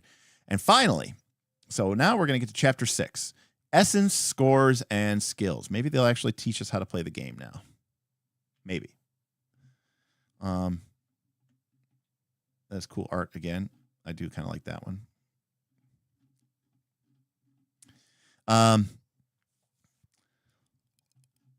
Essence abilities, the 4 S's. At the heart of this is your essences: strength, speed, smart, social. Nightmare for a microphone. A character's essence abilities are a number rated from 1 to 10. As a natural, mundane human being, where heroic examples like ultra specialized training, special augmentations can have, and highly effective GI Joes can go all the way to 15. All right, so humans 10, above that 15. They set our potential power. It's our skills and specializations that show that character's potential. Skills represent everything a character can do proficiently, as well as a few aspects about their character's life. We get a new skill point every time we raise one of our essence scores, which must be spent in the skill of that essence. And by the way, they explain that like every time they talk about that, talking about adding, like the craziness, right? Like where it's like every time they say, and you gain this point in essence, and you gain a skill from that essence, but it has to be from that skill. Like they say that over and over and over again in the text every time that you do that. And it just seems very unnecessary because it is right here. But I mean, I guess smoke them if you got them. Anyways, for example, when your strength essence increases, you can't devote that point into a speed essence skill like acrobatics. Anytime you could use a skill point to increase a skill, you can select a specialization for that skill in that essence category. Unless stated otherwise, every skill level gain can do one of three things. 1, gain a rank in a new skill. You choose a skill in which you do not possess any ranks yet and gain the D2 rank. The exception to this is the conditioning skill, so we can get a new one. 2, increase a skill's rank. You choose a skill in which you possess at least a D2 rank and increase that. So these things are basically the same thing. Increase it up by the ladder. It goes from D2 to D4, D6, D8, D10, D12. A skill at D12 rank is the highest level skill, can benefit without help from perk or situational benefits. Or we could learn a new specialization. You choose a skill in which you possess at least a D2 rank and assign a specialization to that skill. Skills can have multiple specializations, and many skills function even more efficiently with multiple overlapping specialization. Specializations can be anything fitting for the character, but there are some examples in the skill descriptions later in this chapter. And again, we still don't know what a specialization is or what it does. The basic rule is no matter what your GI Joe attempts, you'll be rolling at least 2 dice. If you are skilled, roll a D20 plus a skill die and add them together. So we're rolling 2 dice and adding them together instead of D20 plus a modifier. So D20 plus D6, D20 plus D8, D20 plus D12. If we're unskilled, treat this as a snag. Roll 2 D20 and choose lowest. So snag truly and officially is disadvantage. As your character gains skills and advantages, you'll get to roll more dice with an edge and specializations. How skills work. All right. We roll a die, and if we don't have it, we roll a snag. D2, D20, and take low.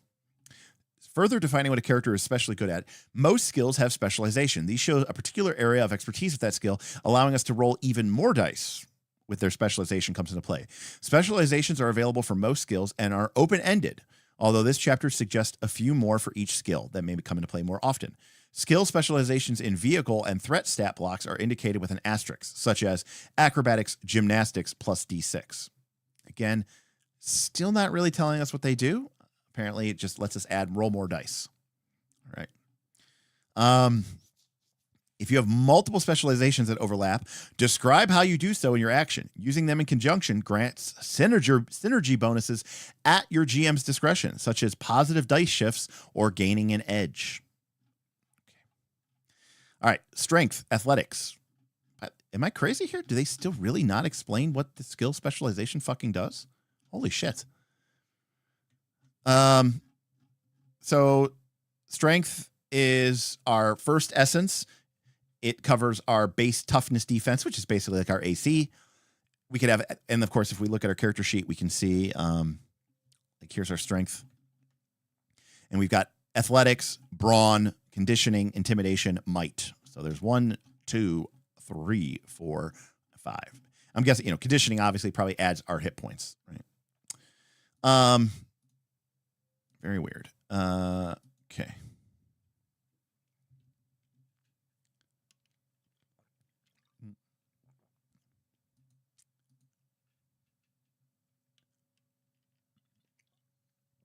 All right, here we go.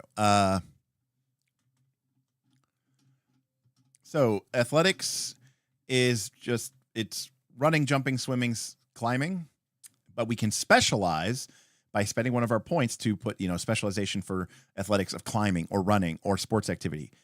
But again, it doesn't actually tell us what they do. But they want you to pick it, but you have no idea what it does yet. So it's cool. Brawn is our prolonged physicality. Unlike might, which is a burst of strength, brawn is your general and consistent power of level of physical prowess. It also determines how much weight you can require. Many pieces of equipment, such as a heavy weapon like Roadblock's M2 machine gun, have a brawn requirement. If you don't meet the equipment's brawn requirement, you suffer a downshift, one downshift, when using it for each die size you do not possess. And again, still haven't explained what that is. I mean, for me, obviously, it's simple that your die size looks like it's shifting down by 2 or 1. So D6 becomes D4, I'm guessing. But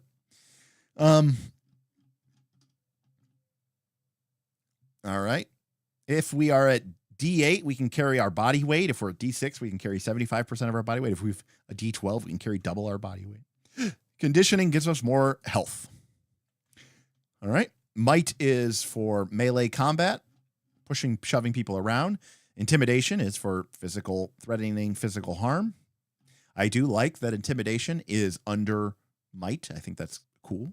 I think it should be there. Give characters that are strong and mighty a way to socially interact too. And then we have more of the same, right, for these different skills. I mean, acrobatics, leaping, dodging, leaping down a pit, swinging from a rope, real careful gymnastics, parkour shit. Driving. Finesse is fast or steady applications of bodily dexterity, such as sharp weaponry, martial arts, throwing. Targeting is firing ranged weapons. Infiltration, sneaky. Initiative is what we roll as determine our initiative.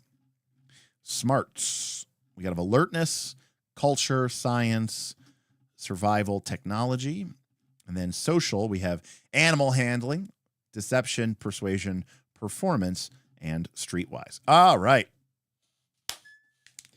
Page 123, we've arrived using skills. No matter the reason, anytime you wish to use a skill, you must perform a skill test. They couldn't put this at the beginning of the game. Allow the chair player freedom of choice. It's based around collaborative storytelling as much as rolling high numbers on dice. All right. If a player can narrate how another skill would function better or more entertainingly in a scene, then GMs are encouraged to let them use that. I mean, I like that they address that. All right. So first we choose a skill. And again, it's not necessarily just a GM decision. It's a collaborative thing. Shift skill modifiers. Check to see if your character has any perks or effects that grant them shifts. And ask the GM if there are any positive or negative shifts for your effort. Roll perks, special abilities, equipment, other effects can apply dice shifts up or down to your skill test. Whenever you have shifts, you start at your current die size and move up or down the shift ladder. I mean, this is sounding a lot like Earth Dawn, and because Earth Dawn, they have what's called the step ladder, and you get steps up and you get steps down. But once all applicable dice shifts are calculated, the final skill tests are determined. Unlike skill ranks, dice shifts can actually raise or lower beyond the normal limitations. A character may not take ranks in a skill above a D12, nor may they roll below a D2 without shifts. All right, so these are the dice shifts. And by the way, this is talking about the dice shift. And again, we're all pretty sure that up arrow symbol means that you're shifting your up, and the down shift means that you're shifting down. But note, they have still not described what that symbol actually means. Like we have figured that out, but the game has not told us that yet. All right, so let's take a look here. So if let's say we're at a D8 and we had 2 shifts up, we would go to a D12. That's pretty obvious. But what if we're already at D12? Well, then 2 shifts up would take us to 2D8 up to 3D6. And if we go up 3 shifts from D12, we just automatically succeed. I like that. If we go up 4 shifts and we get auto critical success, I like that. If we're at D2, it goes down to D20, auto fail, auto fumble. I actually kind of like that the top of these are just auto fails and even auto crit fails or auto crit successes. I actually do like that. What is crazy and interesting, of course, is the average of a D4 is 2.5, 3.5, 4.5, 5.5, 6.5. The average of 2D8 is 9. The average of 3D6 is 10.5. So, number one, when you're really good at something, getting shifts adds even more benefit. Number two, these are linear. These are, a bell curve distribution. But also, this is fundamentally the same as saying, if you go from D6 to D10, it's like adding +2. But instead, it's like, nope, roll a different die and get this big extra variability, right? And range in what you're attacking. Okay. So, interesting. So yeah, the stuff in white is what we could have, and then we can get into the blue sections by shifting. Step 3. So by the way, first we determine what skill we're using. Then we determine our shifts and whether or not our skill die changes from D6 to D12 or from D10 up to 3D6. Then we determine, do we have an edge or a snag or both? When you have an edge, roll a second D20 and choose the higher. If we have a snag, roll the second D20 and choose the lower. Multiple applications of either aren't counted. If you have 2 sources of edge or a snag, you still only roll 1 additional D20, so advantages do not stack. Anytime you would have any number of both an edge and a snag, you have neither and you roll 1. So this is literally 5e advantage rules. You could have 15 edges, you're only rolling 1 extra D20, and if you have 10 edges and 1 snag, you just roll normal D20. So love it or hate it. I know some people do hate this. One of the reasons that a lot of people say they really like Dragonbane is because Dragonbane uses boons and banes. And they're literally the same thing as advantage and disadvantage. It's extra D20s, and you either take the worst one or the best one. But they stack, and if you have 4 boons and 1 bane, then you roll with 3 boons. And if you have 2 boons and 3 banes, then you roll with 1 bane. They don't just cancel each other out. Anyways. So love it or leave it. This is basically saying it plays exactly like your 5e game. When you have an ability that lets you re-roll a d20 die, such as spending a story point or the lucky perk. Wow, they literally have lucky. That was busted in 5e. Is it busted here? You can re-roll or replace only one of the 2d20. Right. Wasn't that the whole thing? Like lucky let you re-roll both. So lucky was like when you advantage, that was like super crazy. Don't roll when, you don't need to. Lend assistance. G.I. Joe squads earn success or face failure as a team. This means they frequently work together. When working together, one character leads the effort and another helps. This aid can grant the leader either an edge or 1 shift on their role, depending on the circumstances. A character can only help if their challenge is one that they could attempt alone with points in the skill and appropriate equipment. Finally, a character can only benefit from help when 2 or more characters working together would be productive. No amount of backseat driving helps when there's only room or capability for a single character to attempt the action. Okay. By the way, it says it could give us edge which is advantage, or it could shift our roll up 1. But it's like, depending on the circumstances. Hopefully they talk about that, but they don't really describe why or how or when you would use one or the other.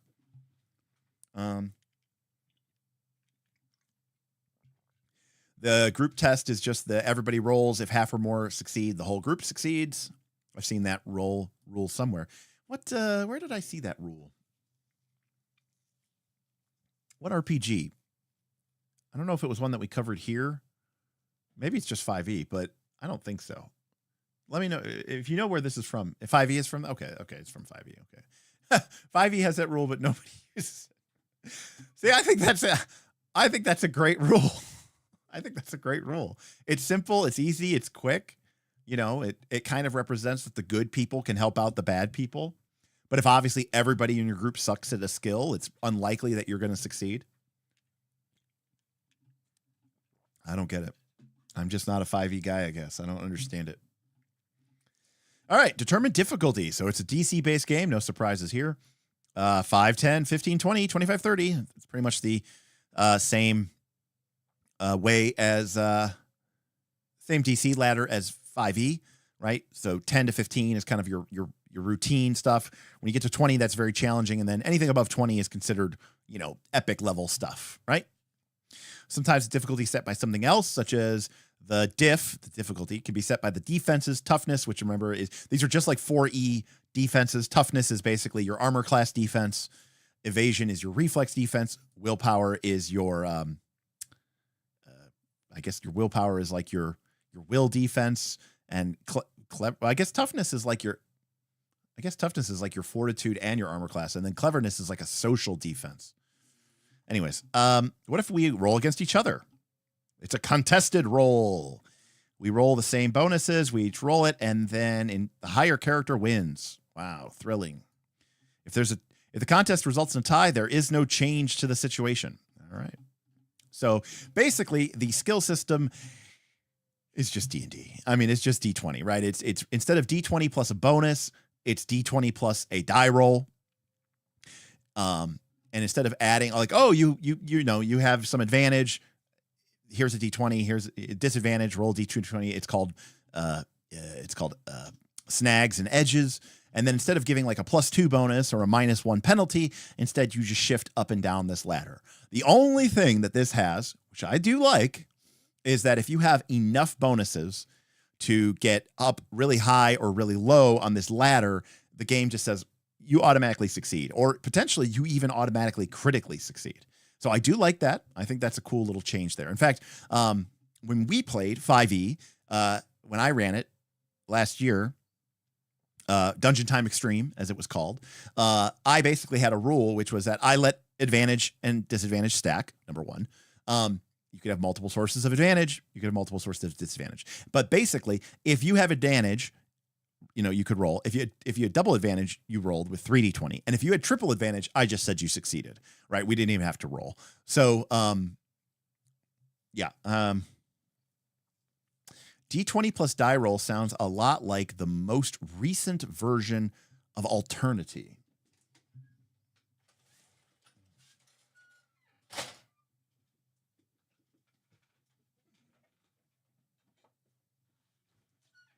Let's see if Kevin is correct.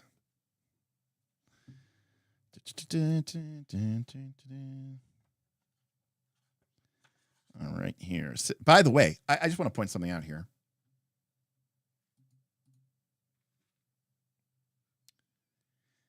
Notice that this game, which, by the way, was, I believe, written by David Noonan. Yeah, it was written by David Noonan, who has worked on 3rd edition.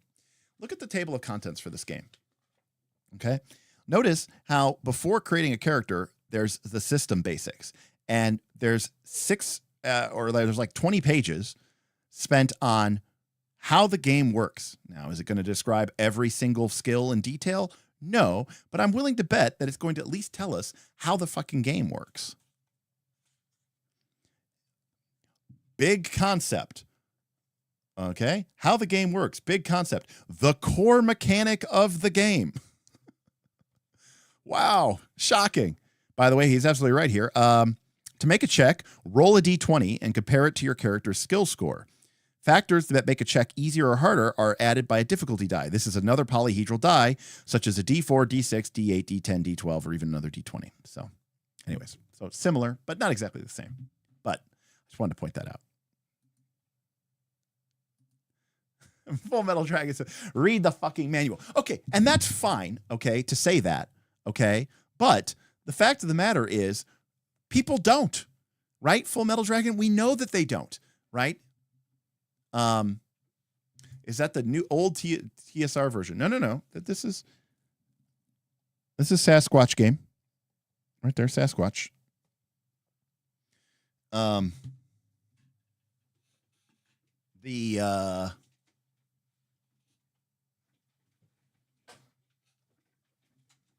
The old TSR version looked like this.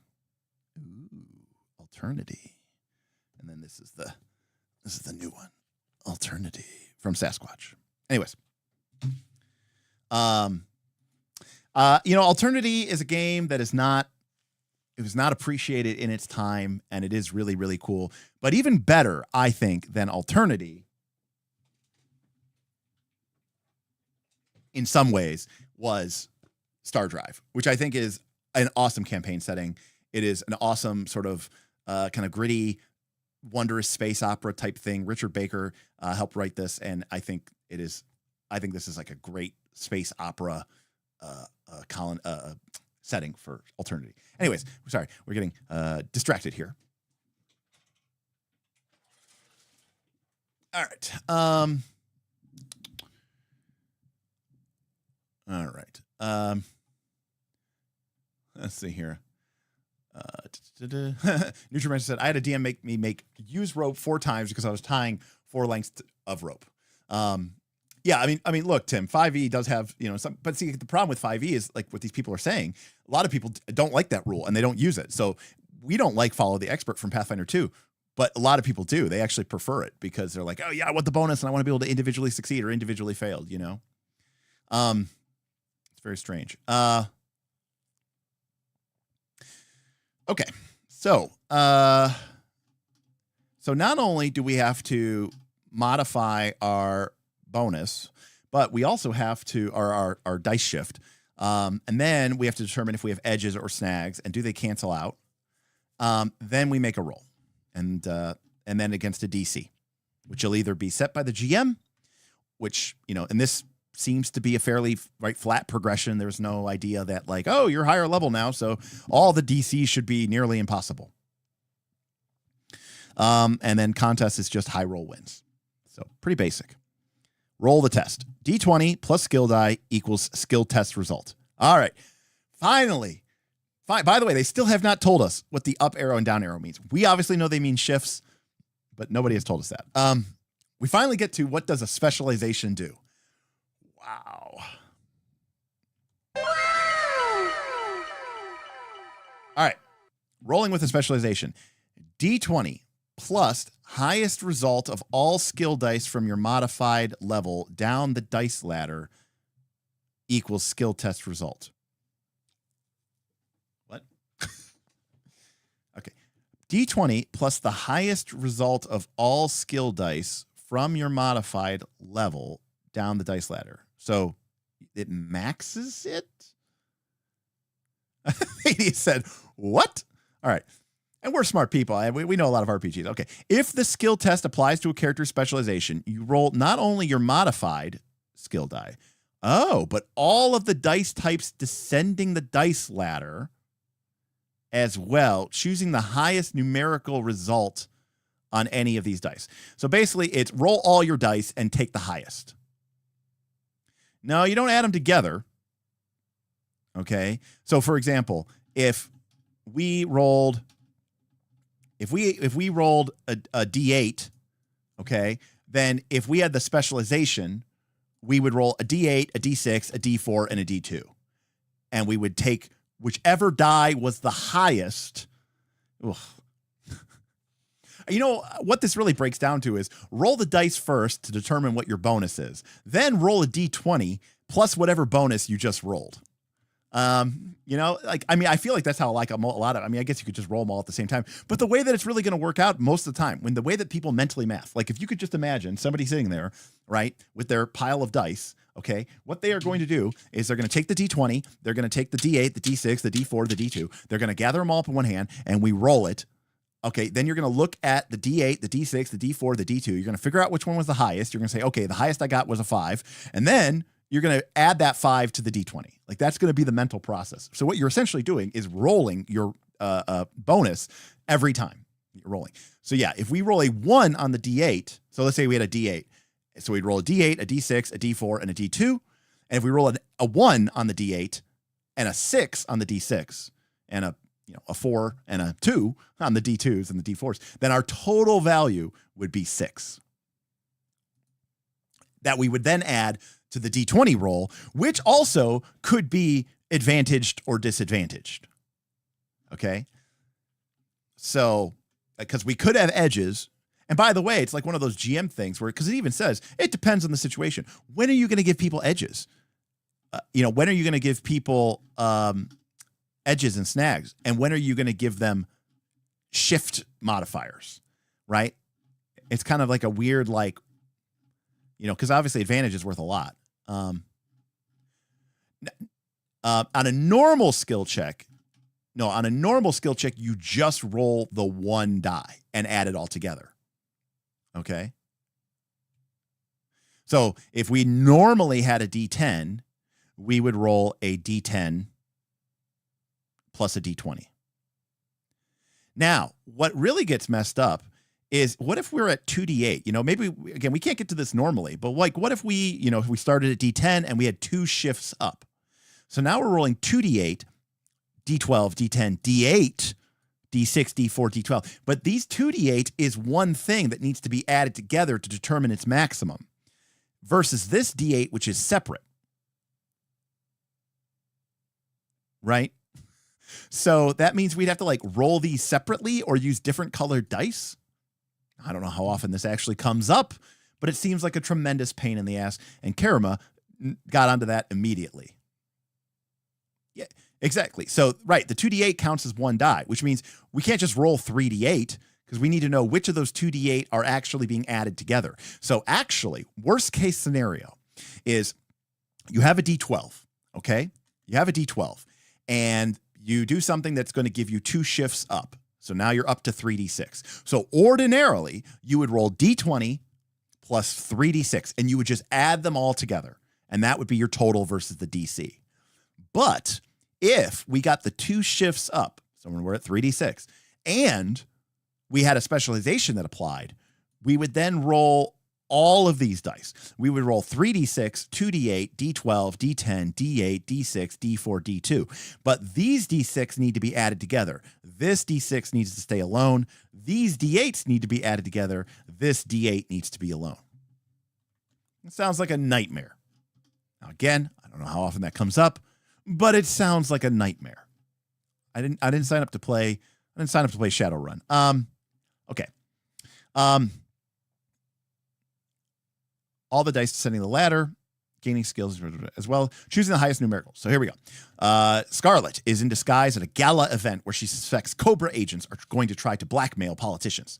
Scarlet has a deception disguise of D10, with disguise as her specialization in the skill. She rolls a D20 and receives a 15. But she also rolls a D10, a D8, a D6, a D4, and a D2. And she gets a 3 on her D10, a 7 from her D8, a 6 from her D6, a 2 from her D4, and a 2 from her D2. She chooses the D8's roll of 7 instead of the D8's 10's roll of 3. So to add to the 15, which she rolled on the D20, is 15 plus 7 is D20. Yeah. Kevin, unless you have different colored dice for the 3D6 and the 2D8. Right? That way you know that they need to be grouped together and add. Also, no, Nutrimancer, you could have a D2. Nutrimancer, you don't have a D2? Come on. I thought everybody has a D2. It's called a coin.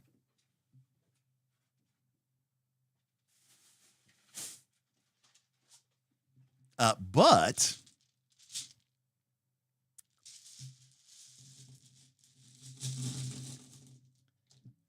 do I have my D2 in here? Where is my D2? I thought I had one in here. I have a D3. Now I'm trying to look for it. Exciting, riveting things. I look for a D2. I don't know where it is, but they make D2s, which are just D6s that have 1 2 1 1 1 2 2 2 2 on it, which is kind of funny. Because I hate flipping coins at D&D. I really do. I just prefer to just roll the die. I just can't see it in this big unloaded pile of dice. Okay. Anyways, truly the best. Oh, I mean, that's the dice bag of pros, of course. All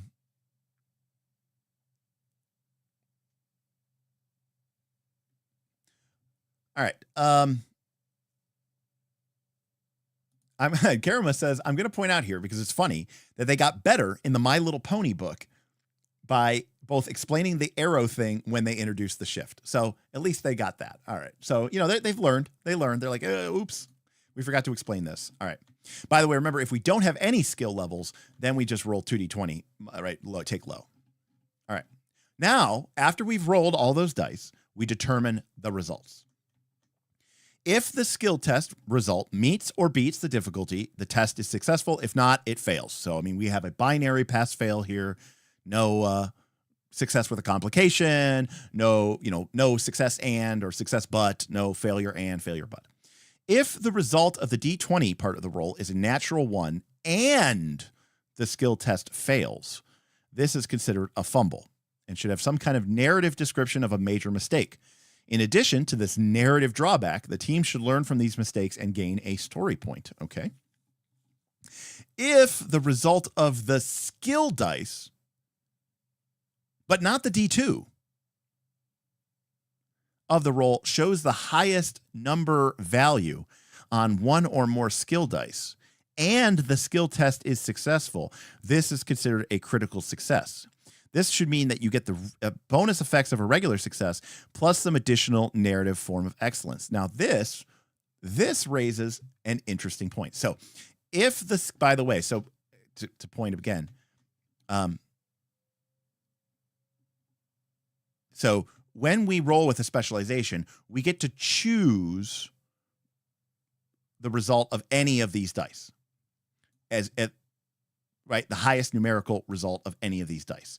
So I don't know if that's saying that we could pick a lower value as long as it was maximized, right? I don't know. But what's interesting about this, in theory, you could choose, right? Yeah, in theory, you could choose a worse die to get a crit, right? You have to accept the D2, which apparently we have to ignore.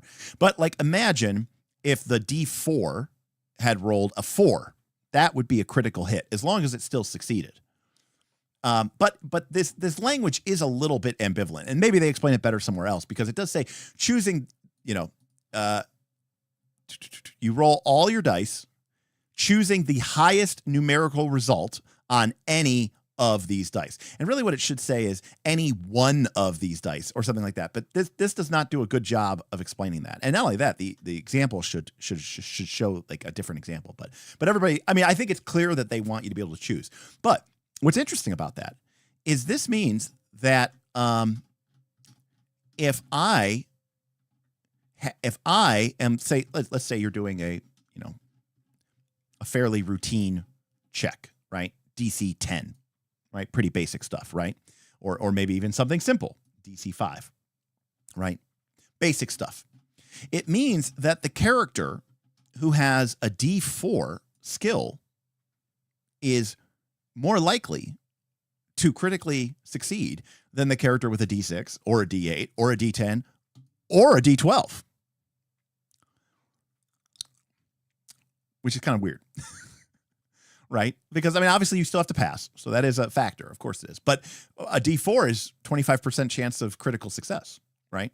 And a D12 is, whatever it is, 8%, 8.5%. So that's a little weird, It's a little strange that you have a better crit chance with a D4. You have a better crit chance, but a lower chance to succeed. But it's one of those, it is a weird thing. I don't know that I love this. I don't know if I love this. Anand says, you found the critical success bug. Yeah, that's very weird. I mean, that's like definitely the first thing that popped out to me. Now, again, it's a little unusual, right? Because obviously you need, in order to they did add this, in order to critical succeed, you still have to beat the DC. So if the DC was 20, right, clearly the person with the D4 is going to be at a significant disadvantage to the person with the D12, because sure, you might roll a 4 a lot on the D4 25% of the time, but how often are you going to be able to roll a 16 as well, or higher on the D20, right? Less. So, but it is a little strange that, like, when something's really trivially simple, the more proficient person is going to critically succeed less often than the person who is just a beginner. Kind of strange. All right. Story points. The Great Equalizer. All right. In the Essence 20 role-playing system, the GM and the players are, by the way, skills are done, and they still haven't fucking explained what the up arrow means and the down arrow. I mean, it's very intuitive to me, but I can imagine a lot of people having a hard time with that. In the SS20 role-playing system, the GM and the players are trying to not only play a game, but they are also collectively telling the narrative story of their characters, the setting they are playing in, and the overall arc the game master wishes to create. No, bad language. Bad language. I don't like it. During gameplay, there will be moments of high tension, comedy, massive success, tragic failure, and these can be called upon to create or use what is known as story points. The team of player characters keeps track of a pool of these story points for themselves, starting each session with 1 point per character. 4 characters, 4 points. The game master, okay. The game master also has a pool of story points for use with their NPCs, villains, and their casts of thousands. And they start with a number of story points equal to the player characters. The team earns story points based off of fumbling a skill test, a particularly action-packed scene, ingenious ideas, good role-playing. The GM's point pool grows in fewer ways. At the beginning of every major scene, add D2 plus 1 story points to the pool. If an NPC critically succeeds on a skill test, if the PC makes an ethical decision they might regret later. All right, so this is adding, a good amount of narrative control to the game. I mean, they're basically talking about this as a way to affect the outcome of the narrative, the pre-planned narrative in some ways, which could be a good thing or could be a very bad thing, depending on what you want to look. But the GM themselves has a pool of points. So this is shades of 2D20 Modiphius's, or even, Fear, which is coming out in Daggerheart. So we can re-roll ones. But remember, this is a pool that the entire PCs share. We can re-roll ones. We can roll a skill test as if it were specialized. Okay, so remember how we had to have specialization to roll that nonsense ladder? Well, we can also just spend a story point. Add +5 to a defense before dice are rolled, or +1 to a defense after dice are rolled. It's an interesting way to... I actually absolutely hate this rule.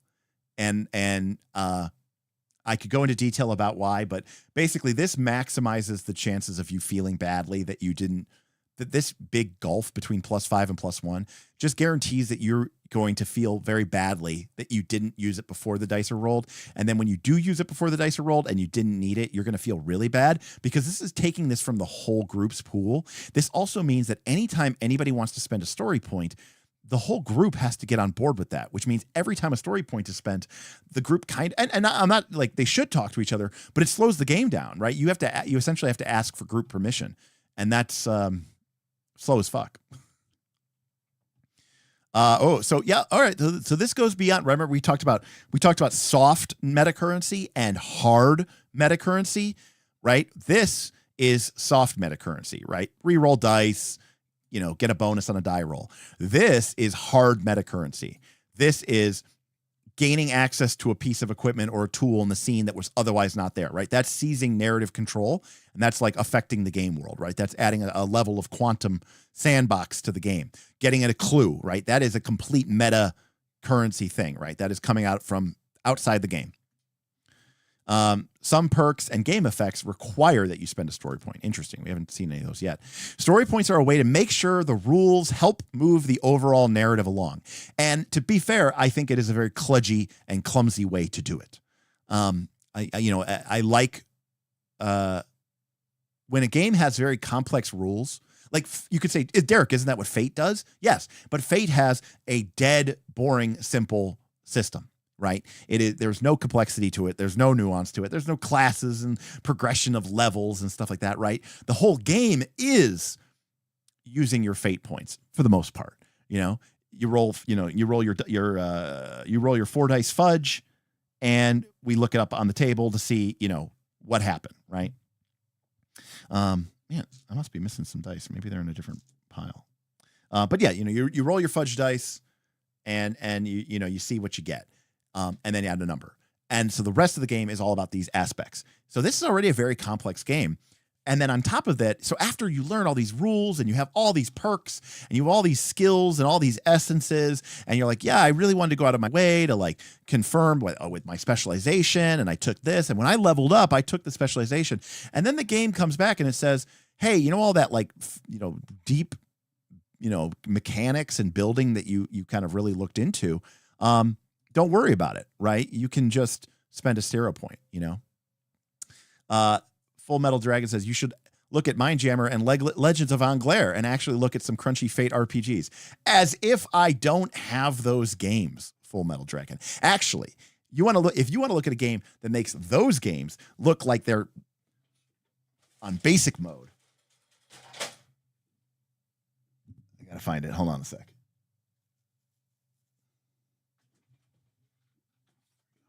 This is like the crunchiest Fate game of all time. This is Nova Praxis. And this was actually a derivative of the Strands of Fate, which was like a sub-Fate system. This is a complicated as shit Fate game. Anyways. But no, I love Mindjammer wasn't as much my jam, but Legends of Anglaire definitely was. Let's see.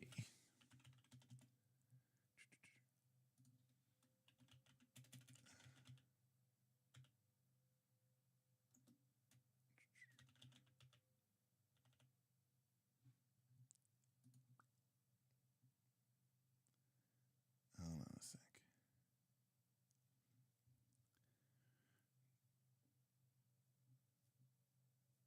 I played Nova Praxis. It's interesting that it took a lot from some of the beta of the Fate Core Chaos. But pre-made stunts feel kludgy to me. Yeah, I mean, again, it was definitely designed to be more, what's the word I'm looking for?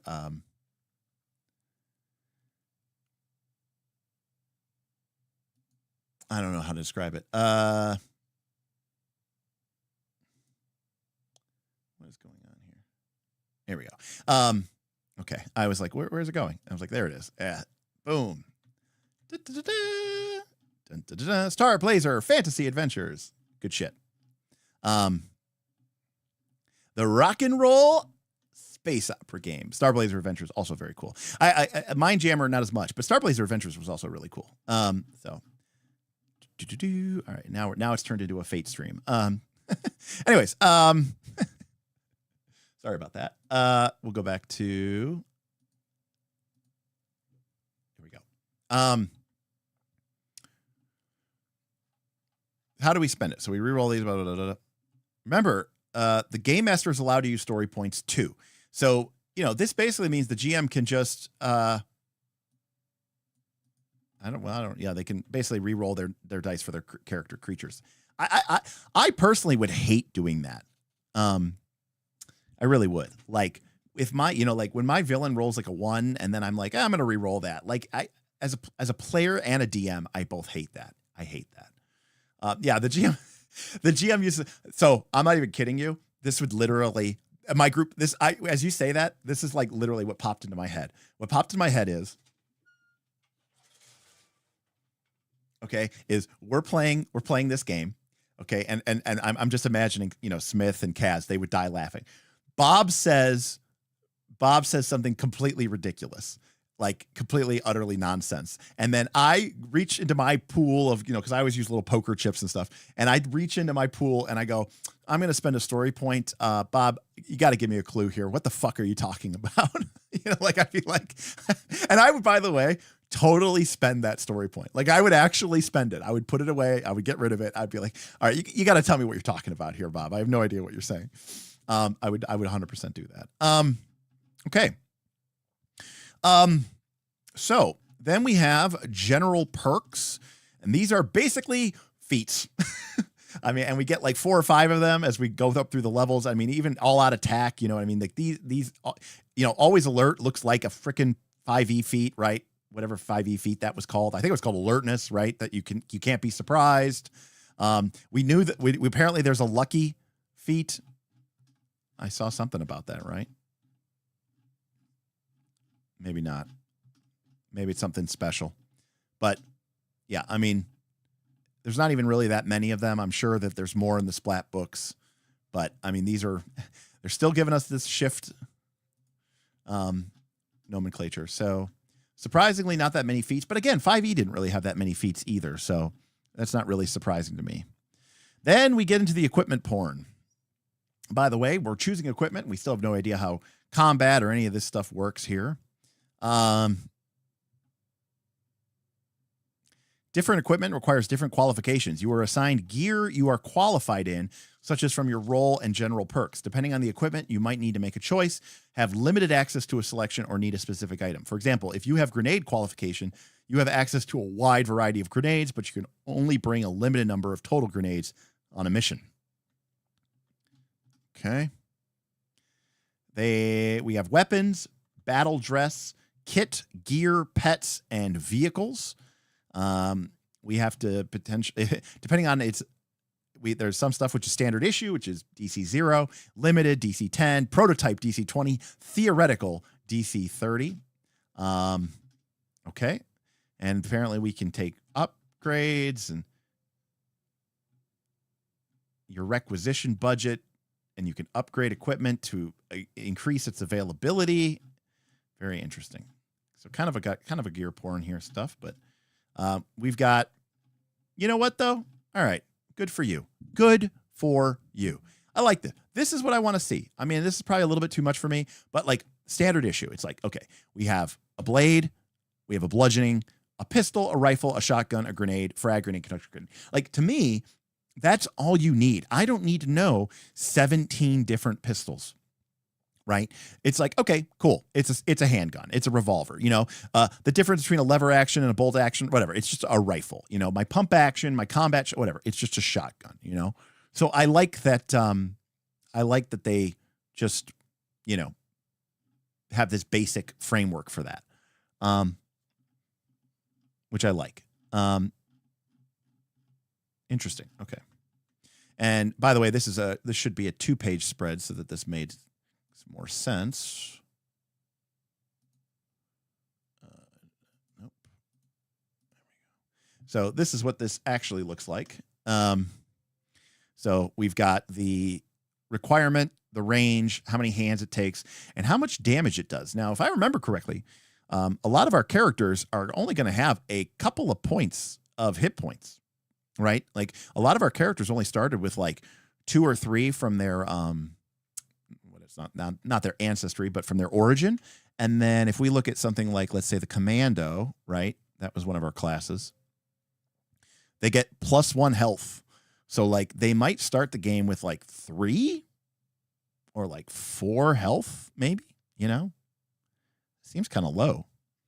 I mean, maybe that's okay. But obviously we know we can put points into this conditioning skill. That'll give us more hit points, but that is that's not necessarily what I was expecting. Okay, so all right. Anyways, so we can see here that a lot of the basic stuff does like 1 to 2 damage. 1 damage, 1 damage, 1 damage, 1 damage, 1 damage, 1 damage, 1 damage, 1 damage, 1 damage. Okay, well, maybe that's not so bad, because if a machine gun does 2 damage, right? Like that's probably fine, right?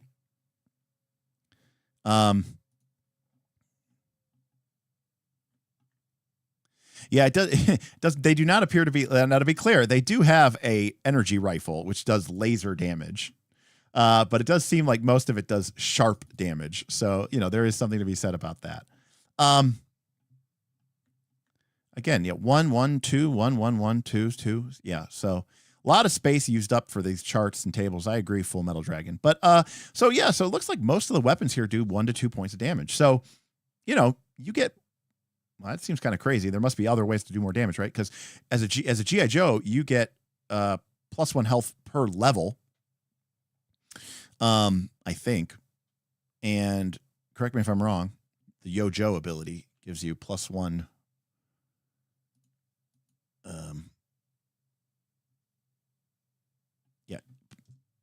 Oh, okay, it's not +1 health per level. It's just +1 health. Okay, so like, you might start with like 2 or 3 or 4 health, and then you could put like 4 or 5 points and 6 points to conditioning. So you might end, like, if you really maxed it out, right, you might end the game at like 10 health. What about this Vanguard? That was like supposed to be the big tanky McTankerson. Yeah. Okay. Still gains +1, but maybe they gain something else. No, they do not. But that's pretty cool. I mean, that really also to remember, like the Commando had that one ability that let them spend something. Maybe it's once a round or something. They could reduce an attack that hit them down to 1 point of damage. That's pretty cool. So these are very low. And that means that as your GI Joe gets higher in level, they'll be able to take many shots from a gun and from a cannon and from whatever else. We got a lot of traits that could be added. We can see all the traits here on the right column. Silent, sniper, reload, mounted, computerized, anti-tank, blah blah blah blah blah blah blah. I'm not really going to get into all of these and what they do, but needless to say, there's a lot of crunch here on what this. What the weapons do. And by the way, these are just the weapons. And by the way, you can also upgrade the weapons. They could be like a flashlight attachment or a scary paint job, but could also be an EMP generator or building it out of a rare material. So we could add, a lot of customization here. Neutromancer, I'm saying, without a million expertise on this game, I'm saying that the HP range is going to be like 3 to 10 for the GI Joes, roughly. I could, as you go up through 20 levels. Now, there might be some additional perks that I missed that give you maybe an additional hit point or 2, but most of the characters look like they start with 2 to 3, and then all GI Joes get an additional hit point. So you're really kind of starting somewhere in like, I think, the 3 to 4 range for most GI Joes. And then you could put points into the resilience, which would make it, you could get up to 6 additional hit points, I think. So, and that would be a pretty significant, and there's some roles that would never even get enough points, I think, to be able to do that. So anyways. So look at all these upgrades. Geesh. Ammo belt, aerodynamic, extended, laser sight, lead line, scary, scope, silencer, time bomb, plate piercing, proximity bind. And again, if you like gear and you like gear porn, this is for you. This is not my cup of tea. I don't really like all this super complexity with the gear, but by the way, all these tables was just for weapons. Then we get into battle dress. What are you wearing? So interesting. Okay. So remember, we have this toughness defense that represents our armor class, and 10, it's 10 plus our strength score. Right. So having a high strength in this game makes you basically have a higher armor class. And what armor does is it basically just adds to your armor class that toughness. So toughness, when you see toughness in this game, right, you got to think armor class, because that is what when people are attacking you, like, in combat, are going to be attacking, is they're going to be going against your toughness. And we can see here that toughness is 10 plus whatever your strength score is. Whatever if you put 5 points into strength, you have 10 plus 5, so 15, plus any perks that might add like a feat or something, and then armor. So your battle dress might be like 6 or 7, or 2 or 3 points. So we would have 10 plus 5 plus 3. Our toughness is 18. So when someone wants to attack us, they have to hit our toughness defense, and that means that your strength is what determines your toughness, which is kind of like your AC. Very interesting. Now, don't get me wrong. I'm sure there are some things like explosions and maybe certain, I don't know, sniper rifles or something that target someone's evasion instead. But generically, it looks like, the generic armor battle dress, as they call it, goes and targets the toughness, which is interesting. Okay. So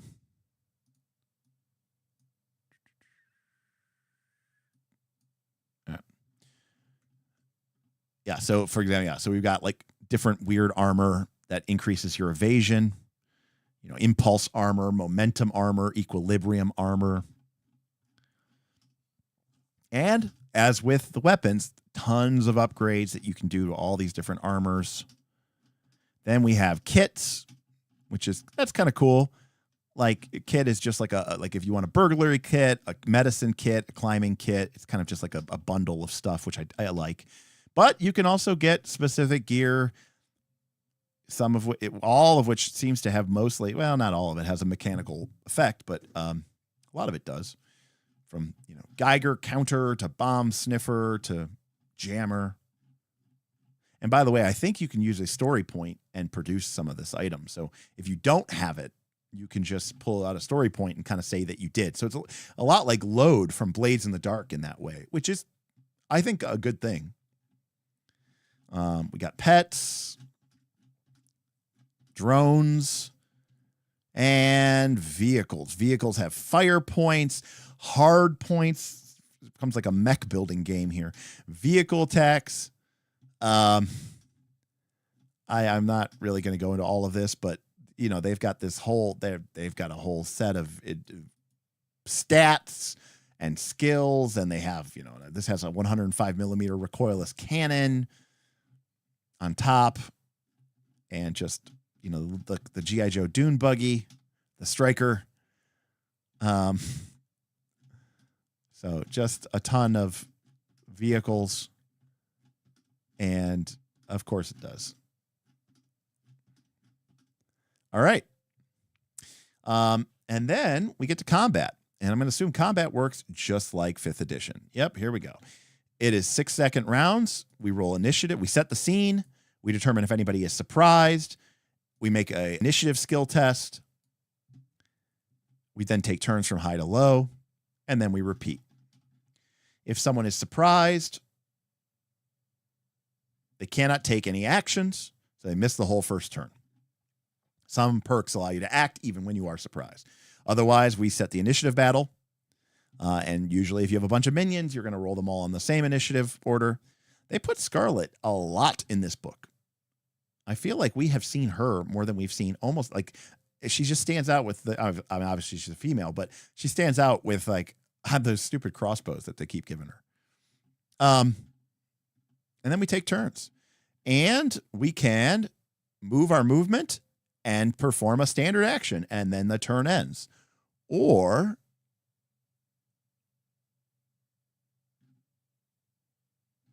wait, what is this? Your speed essence determines the number and type of actions you can take. Okay, so if your speed is 1, you can move or standard action. You can only do 1 or. If you have speed 2, you can move and take a standard action. And you can split up your movement before or after your standard action. Alternatively, a character can trade in a standard action for 2 free actions. If your speed is 3, you can move and standard and get free actions, which is equal to your speed minus 2. So you don't even get free actions by default.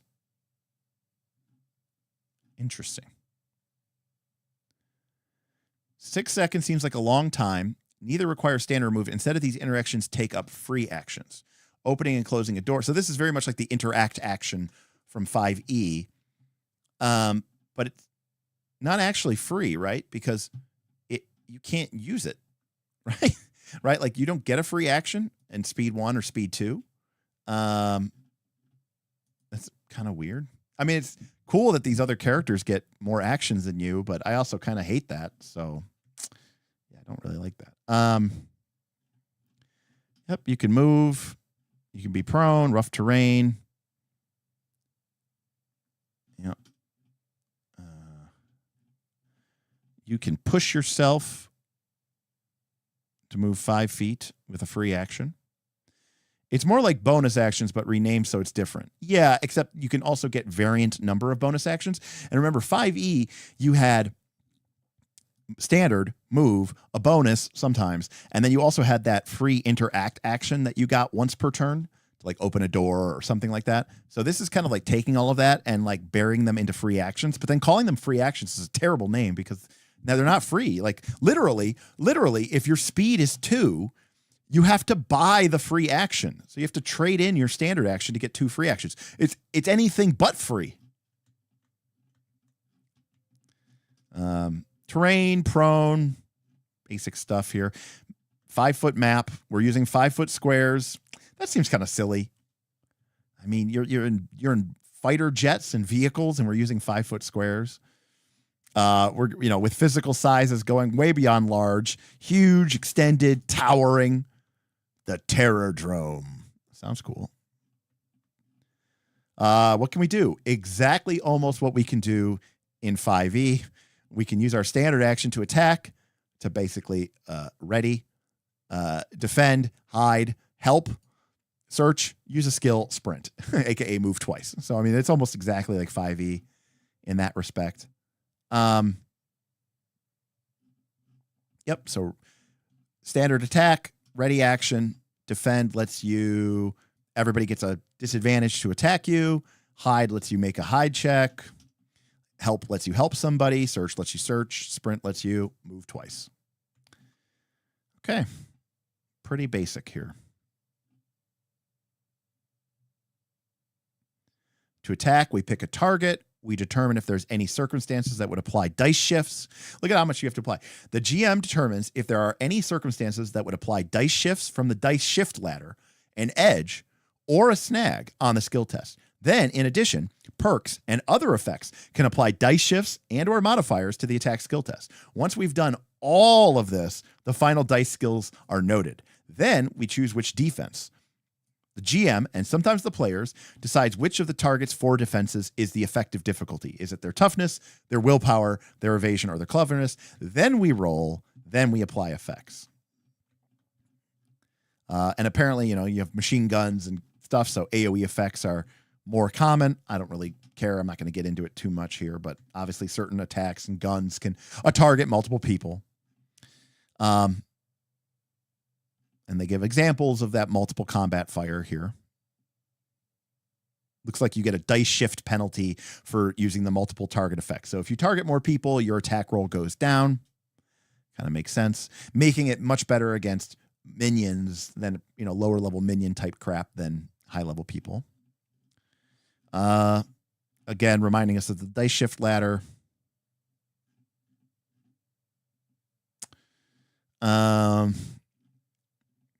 Cover. The size class combat adjustment matrix. So your attack goes up or down depending on the defender's size relative to your size. Yikes. I'm already like, hey, this is the first time in the entire book they've actually said what a skill shift up is. And then on top of all this, there's situational modifiers. So if you're attacking from higher ground, now, of course, should you be giving them an edge and basically giving them advantage, or should you give them a skill shift up? I don't know. Figure it out. Just guess. So you can shift their skill up. You can shift their skill down. If they're surprised, if they're mired in mud or quicksand, if you have I have the higher ground, Anakin. Yep. So toughness is used whenever you want to shrug off or ignore the effects of the attack. It's used whenever you couldn't possibly evade attack, such as if a target is grappled or held in place. Evade is to get out of the way, deftly dodging, contorting, mentally weathering an attack, or if it harms your reputation or popularity. Seems like cleverness, not going to get attacked a lot.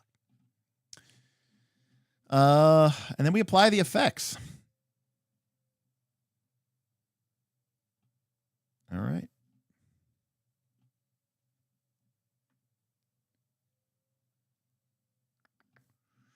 Damage types.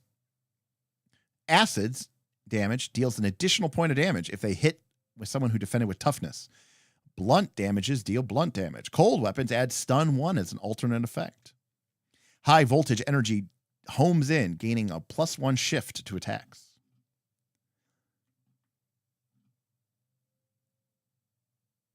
You can also damage people's ability scores, but these are pretty unusualness. If, just like in classic D&D or 3 D&D, if one of your things goes to 0, you're basically out of the action. You're comatose, you're paralyzed, you're caught in a stupor, you're mired in ennui and malaise. And then we've got toughness of common objects if you want to blow through or break through objects. Lots of very simulationist stuff here. Healing. Every 6 hours of sleep, a character heals all damage. And if an essence point was damaged, you recover one of those. In addition, as a standard action, a science skill test can restore health to living creatures, and technology can restore health to robots. It is 5 plus 5 per health you want to restore. So restoring 1 health requires a DC 10. 4 health would be a DC 25. It requires a standard kit of the appropriate specialization, and they receive healing. Doesn't seem like there's a limit to that. So seems like you can get patched up pretty easily. Maybe, eventually your kits run out of medicine. Some effects grant 2 forms of additional health. Surge of adrenaline, luck, or protection. So you can have bonus health. It's just like normal health. They can even be healed. And then temporary health is, guess what? Temporary HP. Nice. And they talk about underwater combat, mounted combat, vehicle combat, aerospace combat, 0G combat. What happens if your vehicle gets blown up? And then, because we wouldn't want you to think that this game is only about fighting, here we have the exploration chapter, where you can move overland. Oh, look at this. Exploration rules in full effect. Now I know how much I move per day. But what if I'm in rough terrain? Well, then you move at half speed. And that's probably the end of the exploration chapter. Oh, nope. There's also light and, of course, falling and breathing. How could we forget that? Power, extreme weather, the classic stuff that I think of when I think of exploration. And what would a D20 game be without a laundry list of conditions? We could be asleep, blinded, deafened, defeated, frightened, grappled, immobilized, impaired, invisible, mesmerized, prone, restrained, stunned, and unconscious. Luckily, most of these are probably very similar, if not identical, to their 5e counterparts, but it's potential that they are just different enough and named differently enough to confuse you. Karama says, I rolled past the degrees of success for combat. All right.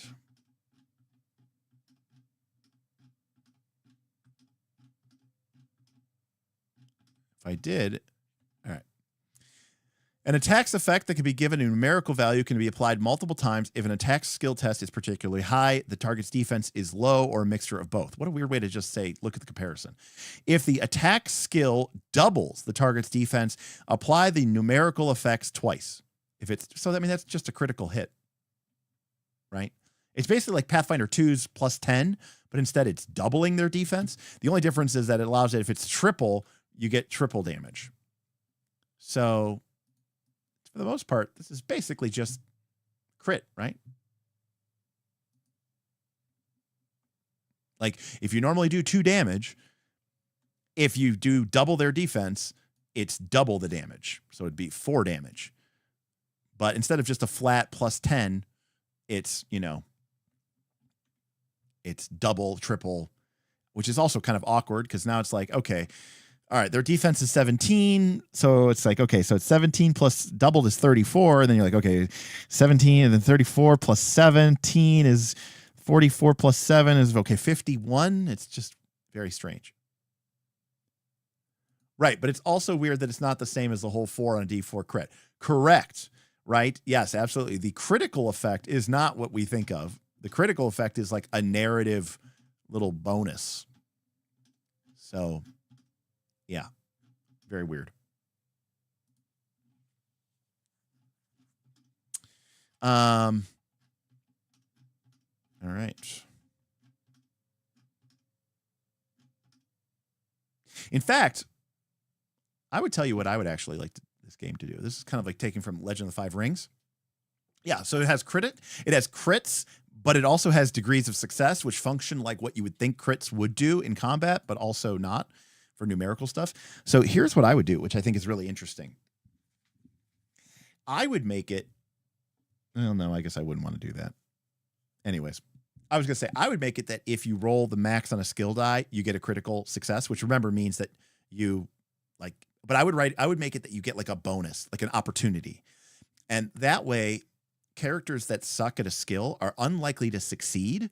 But they'll generate like an opportunity. They'll generate like, so this is like Legend of the Five Rings, where if you fail the skill test, you're almost certainly going to generate opportunities because you didn't generate success symbols. So you had to have rolled opportunity symbols. And that way you still get to do something.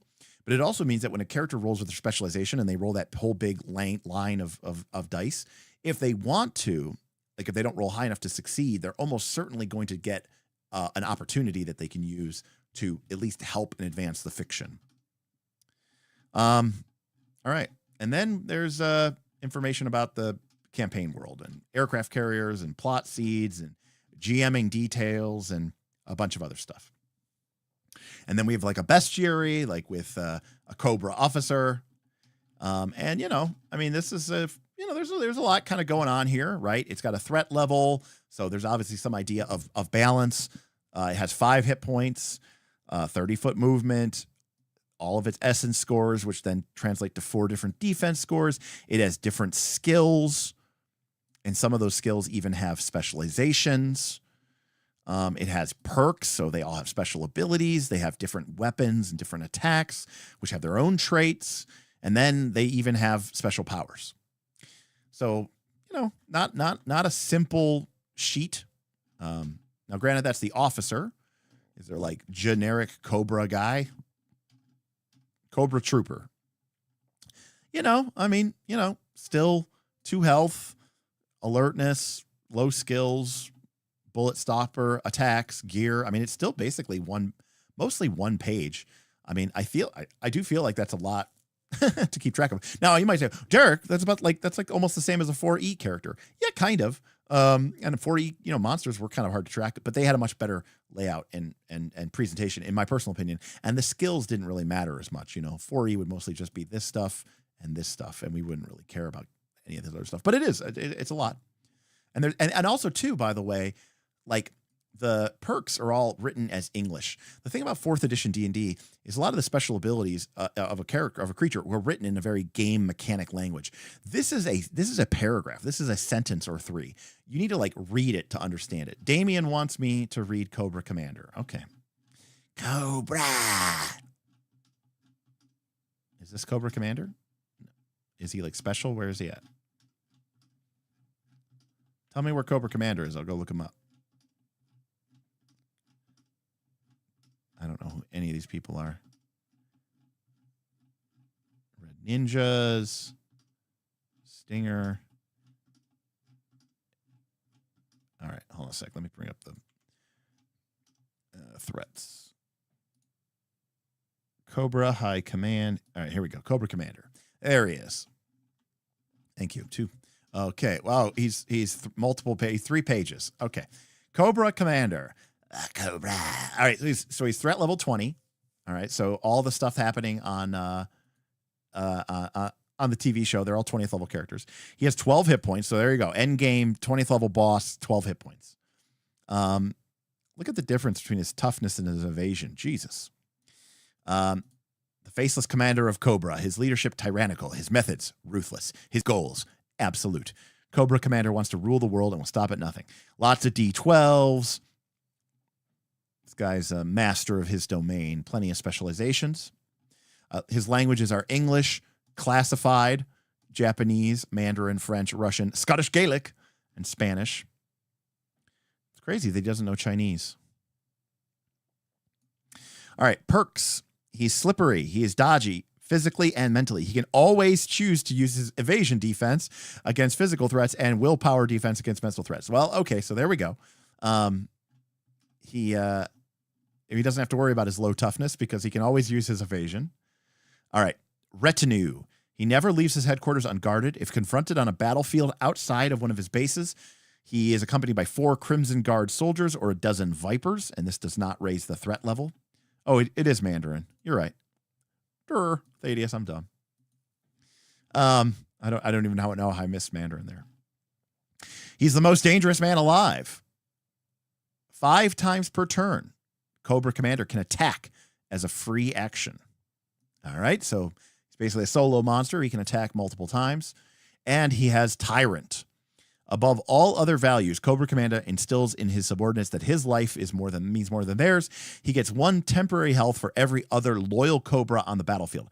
This health lasts until the start of his next turn, at which point he gains temporary health for every other loyal Cobra on the battlefield again. Okay, so if he starts with a dozen Vipers, he is going to start with 20 or 12 health, but he's also going to have 10 bonus health. And then at the start of each turn, he's going to regain that bonus health depending on how many loyal Cobras are on the battlefield. So you basically almost have to kill all of his underlings first before killing him. While kludgy and kind of a pain in the ass, I actually like that rule. Actually quite a lot. He has his Dictator Laser Auto Pistol. And by the way, we can see here, even end of the game, I mean, this thing only does 2 points of damage. And he has his Fang of Chaos, which does 2 points of damage. Powers. He has Retreat.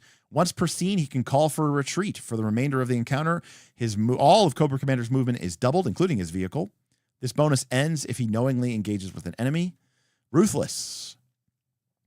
He can defeat the Cobra.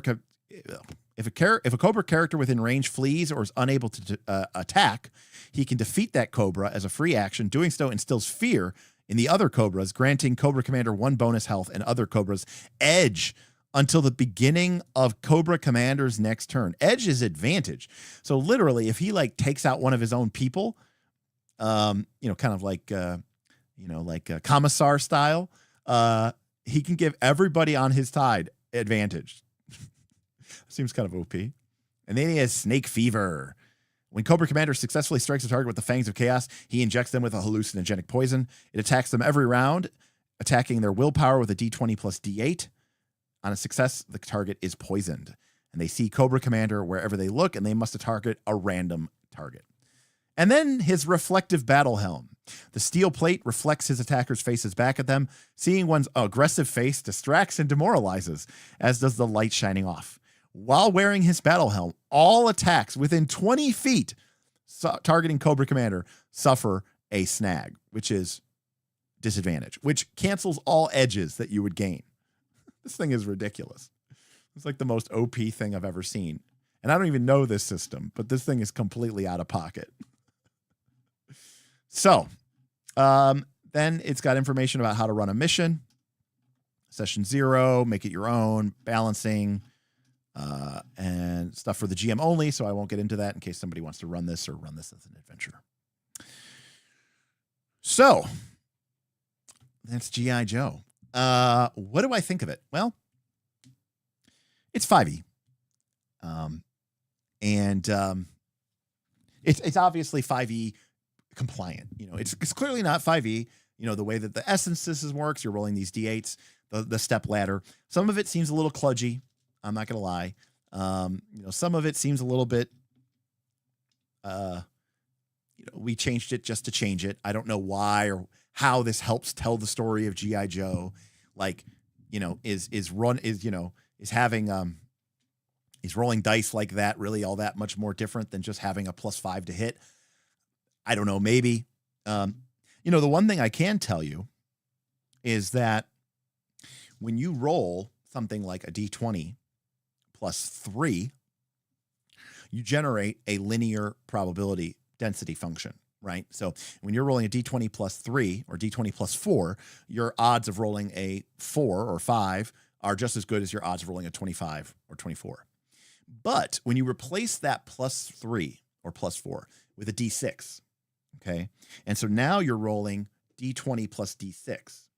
Now, on the surface, it might seem like, okay, isn't that just the same thing? It's not. Because of the variability, you create it's not quite a bell curve, but you create a more even distribution.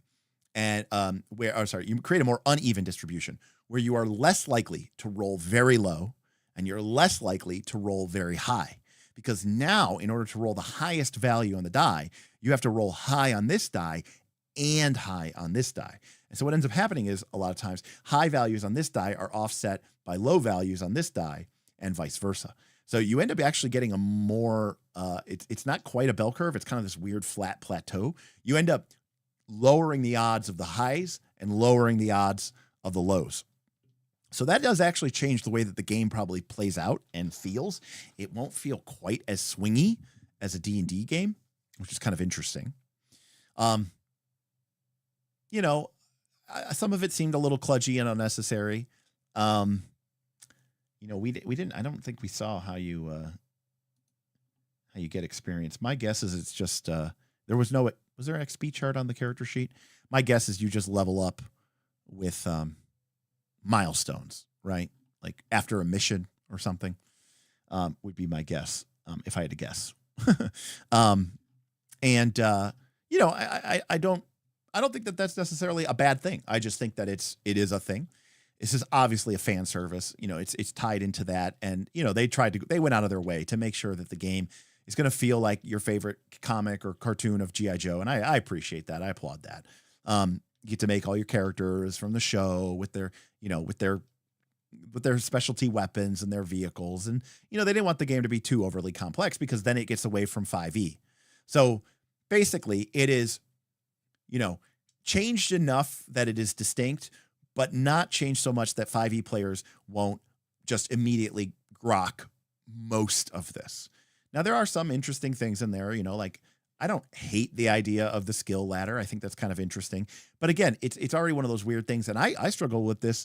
Like when I played 5e D&D, I didn't even know that the rules for cover were actually mechanical, like bonuses to your AC. I just assumed everything was advantage and disadvantage, because once you have advantage and disadvantage, why would we muck around with bonuses and penalties to the die roll? One of the things I love about Dragonbane is in Dragonbane, there's only boons and there's only banes. Like there is no other way for you to modify the difficulty, easier or better, easier or harder. So in D&D, it's always weird where it's like, well, should I give them advantage or should this be a +2 to hit? You know, should the armor class go up? Should I raise the DC of this, or should I give them disadvantage, or should I give them a penalty to their die roll, or should I do all three? Right? Like, and I'm not saying that those things are impossible to do. And I think someone like me is very comfortable and capable of doing that, but I could see where that could be very overwhelming for a lot of people. And this game does not make that any better. You have to set a DC. You could potentially apply edge or, a snag, right? Advantage or disadvantage. And then there's also the idea of dice shift, skill shift up, skill shift down. So that's like 3 different levers, and they all kind of feel like they're doing the same thing, right? Like, you know, what would you do where you're like, okay, this thing is more difficult. Would you give them a skill shift down, or would you just say the DC is 18 instead of 15? You know, right? Like, that's a great question. And like, what are the odds and how does that affect things? And like, it's just a very strange, I think, a kind of strange way of approaching the game. And I think 5e suffers from this too a little bit, because you set a DC and advantage and disadvantage, and you can add a bonus, or, you know, you can subtract a penalty. So it's like a lot of different moving factors. But now you've got this whole different dice step ladder thing. So that adds a whole extra level of complexity. Damien confirms that there is no XP. Every other mission is their idea. But I mean, I think once a mission, you know, do 20 missions, right? Get to 20th level, do one final mission at 20th level, go try to take on Cobra Commander. That'd be a cool campaign, right? A 20 session campaign, 20 mission campaign. The game, I wonder if the game's GM guide makes any sense of this. Maybe. I mean, we are just looking at the core rule book here, and there is a GM guide. I calculated the odds on any dice, and it makes almost no difference. I'd share the link, but YouTube will block it. Anon, which part? Because let me use Chat GPT here really quick. Show me the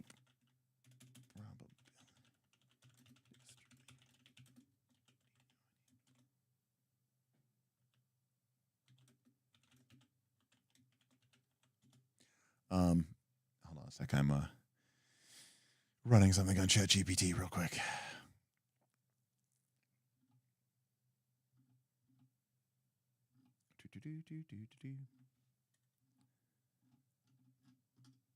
Yeah, run it. The GM guide isn't advertised as a GM guide. Interesting. Okay. So again, I don't know if this is what Anon was talking about or not, but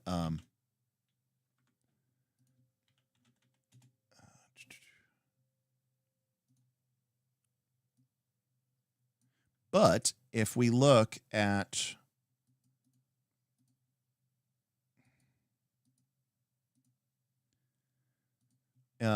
this probability distribution, so you can see that a D20 plus 3.5, right, is the sort of the golden, the lighter color, and it has a flat probability across the distribution of the D20 roll.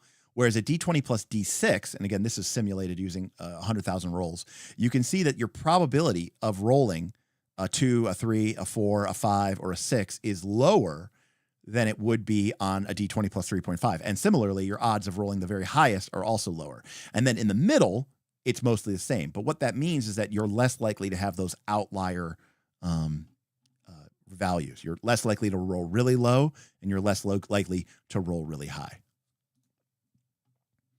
That Nutrimancer says, that reminds me when the MCDM devs said they came up with a convoluted dice system, but when calculating the odds, it turned out identical to 2d6. Yeah, fair enough. And to be fair, just because something ends up being exactly identical to 2d6 doesn't mean you shouldn't use a different system if it provides for a different, tactical feel or a tactile feel or a different experience of the game.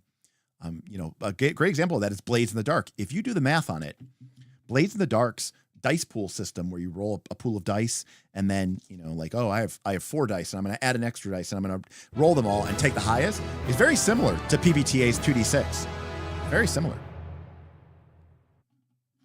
Bennett tipped $50. Hey, Ben. First look of the Troubleshooters. It has a lot going for it. It needs a wider audience. First look of Troubleshooters. Yeah, Ben. I mean, we're looking for our holiday stuff here. I think we'll probably end up doing a bunch of first looks. I know Boothby hates them, but Ben, let me know. Hopefully the PDF isn't $40. But Ben, that sounds good. Now, Ben, you're running Troubleshooters, are you not?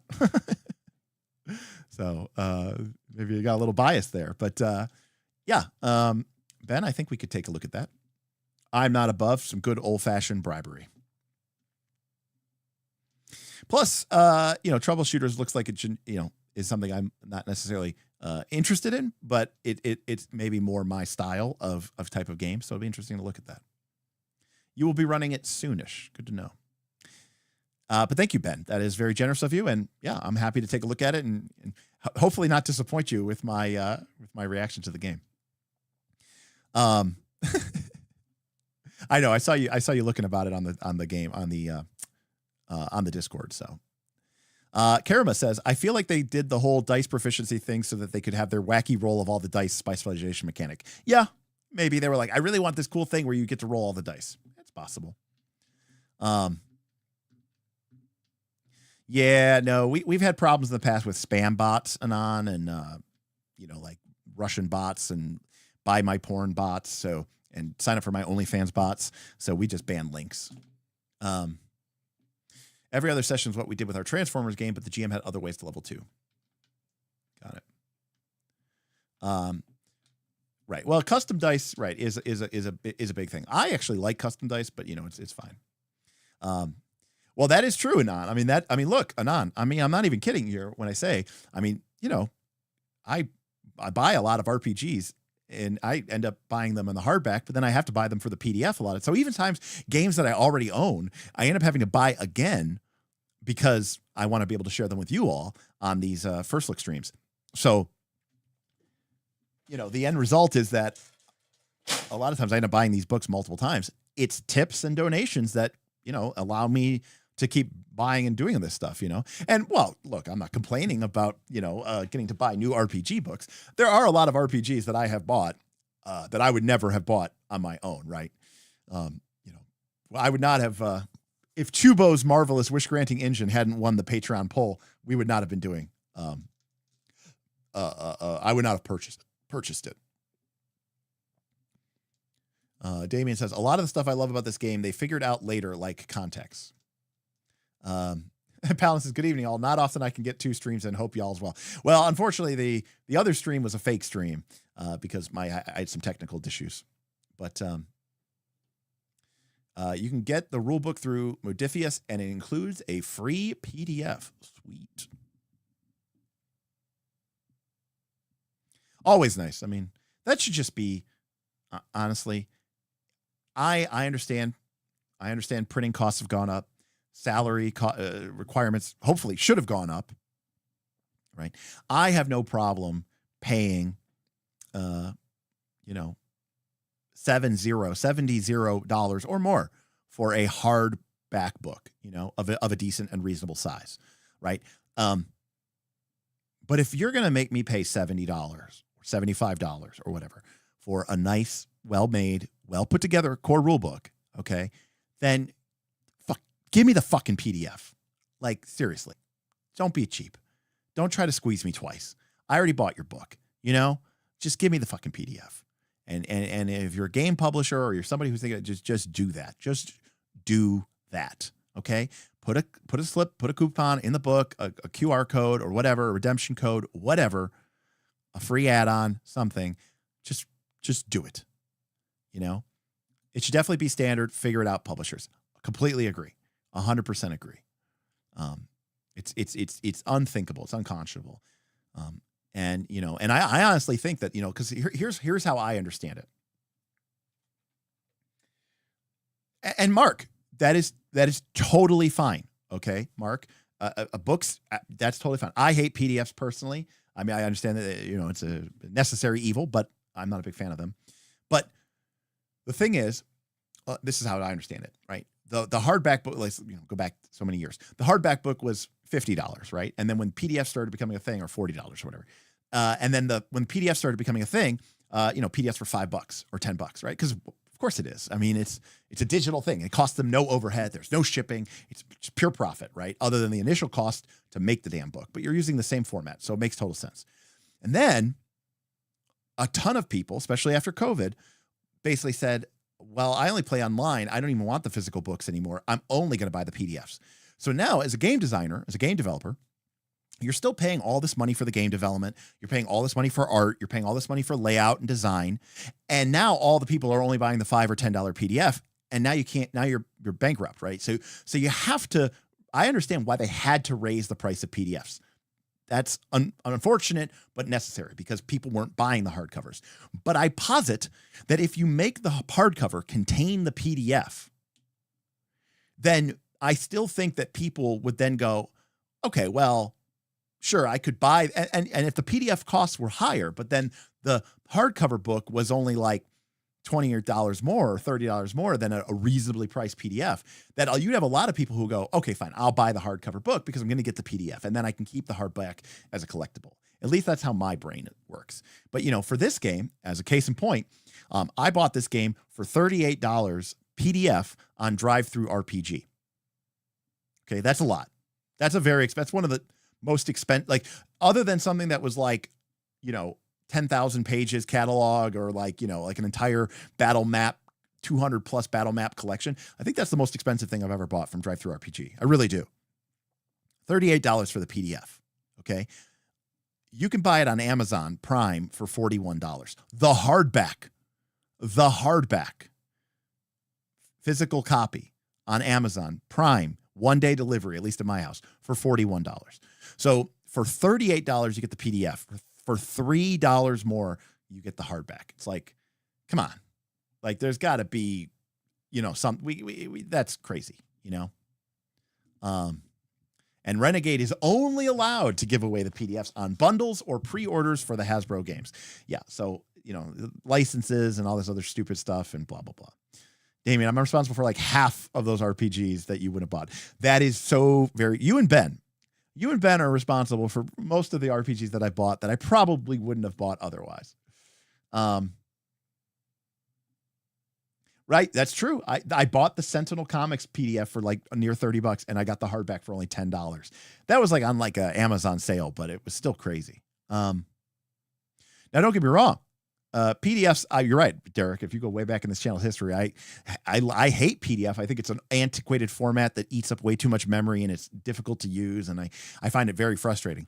But I still prefer that to proprietary digital formats, or God forbid, subscription or web portal based formats where I can only access it so long as I'm continuing to rely on a publication or a website that may or may not exist in 2, 3, 5, 10 years. So I find that even worse. So, but the worst book of all time will be that Marvel book, which was unavailable in PDF, was only available in EPUB, and then didn't work in the EPUB format because it wasn't fucking close to being designed for the EPUB format. That was the worst experience of buying a digital book of my entire life. And the game sucked. All right. Well, it's 10 o'clock. It's past 10 o'clock. Holy crap. Thanks, everybody. I mean, the stream started off a little rocky. I will freely admit that. A little rocky. But you guys did great. We did really well on our tips. We crushed them. Love to see it. Love the support. And I'm really, really thankful for that. It's tough out there. I get it. And with, who knows what the economy is going to do. Hopefully it gets better, but that could get worse. And I know that a lot of people, have joined the Patreon, have ended up leaving, who have joined the Patreon have left. And a lot of times they say it's because of their financial hardships. So, and that is totally understandable and totally respectable. But that means that when folks come out, like Ben did tonight, like Damien, like Duncan, like Sunhawk, like Lollipop, Karama, and Darth Gorlock. I really, really appreciate that. So that means a lot. And of course, our incredible and amazing patrons who continue to support me each and every month, supporting this channel and letting us do this cool stuff and making me feel like I'm not throwing my life away, 15, 20 hours a week, because I'm not talking about 5e or, maybe even Pathfinder 2. Instead, I could talk about, Torchbearer and Chubo's Marvelous Wish Granting Engine and Ryotama and Fabula Ultima and, Pendragon and actually do pretty well, as far as a YouTuber goes, right? As a part-timer YouTuber. So that's pretty awesome. And I'm really thankful for all of that. So that is going to I expect you to full on hate it. A good stream. I expected you to full on hate it. Good even. Okay. I figured you meant good. I didn't hate it. I mean, I love the fan service. Yeah. It's not fan service for me. Right. But it is good fan service. And if you're a G.I. Joe person, and quite frankly, the story points were pretty narrative. It's definitely it's definitely built in such a way that the GM is building them up each and every scene. So they're going to get, they can kind of save them for the final confrontation and make for a really, dramatic event. They can't quite fully fudge or cheat with them, but there's a lot of elements there that I think make for better games when you're trying to specifically emulate a type of TV show or a type of comic experience, which is what people come to this game want to have. Now, I do think that's a little counterposed with all the crunchy rule bits, but to a certain extent, if you're from D&D and you like G.I. Joe, I think that's to be liked. Some things change just to be changed, but I didn't mind the essence system, in terms of the 4 S's and the skills, and you put the dots in and that determines your defenses. And I like the 4 defenses. I've always liked the NADs from 4E. The layout had some issues. I will freely admit that. The art was great. I liked the art. Scarlet seemed to show up a lot, but the art was good. Maybe that was on purpose.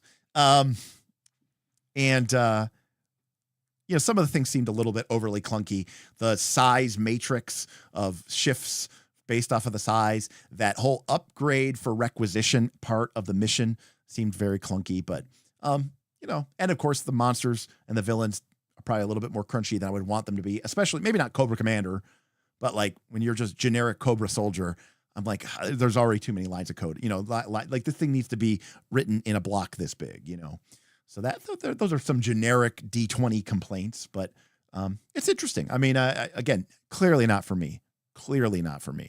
But the RC art in the Transformer book gets into creeper territories on a few pieces.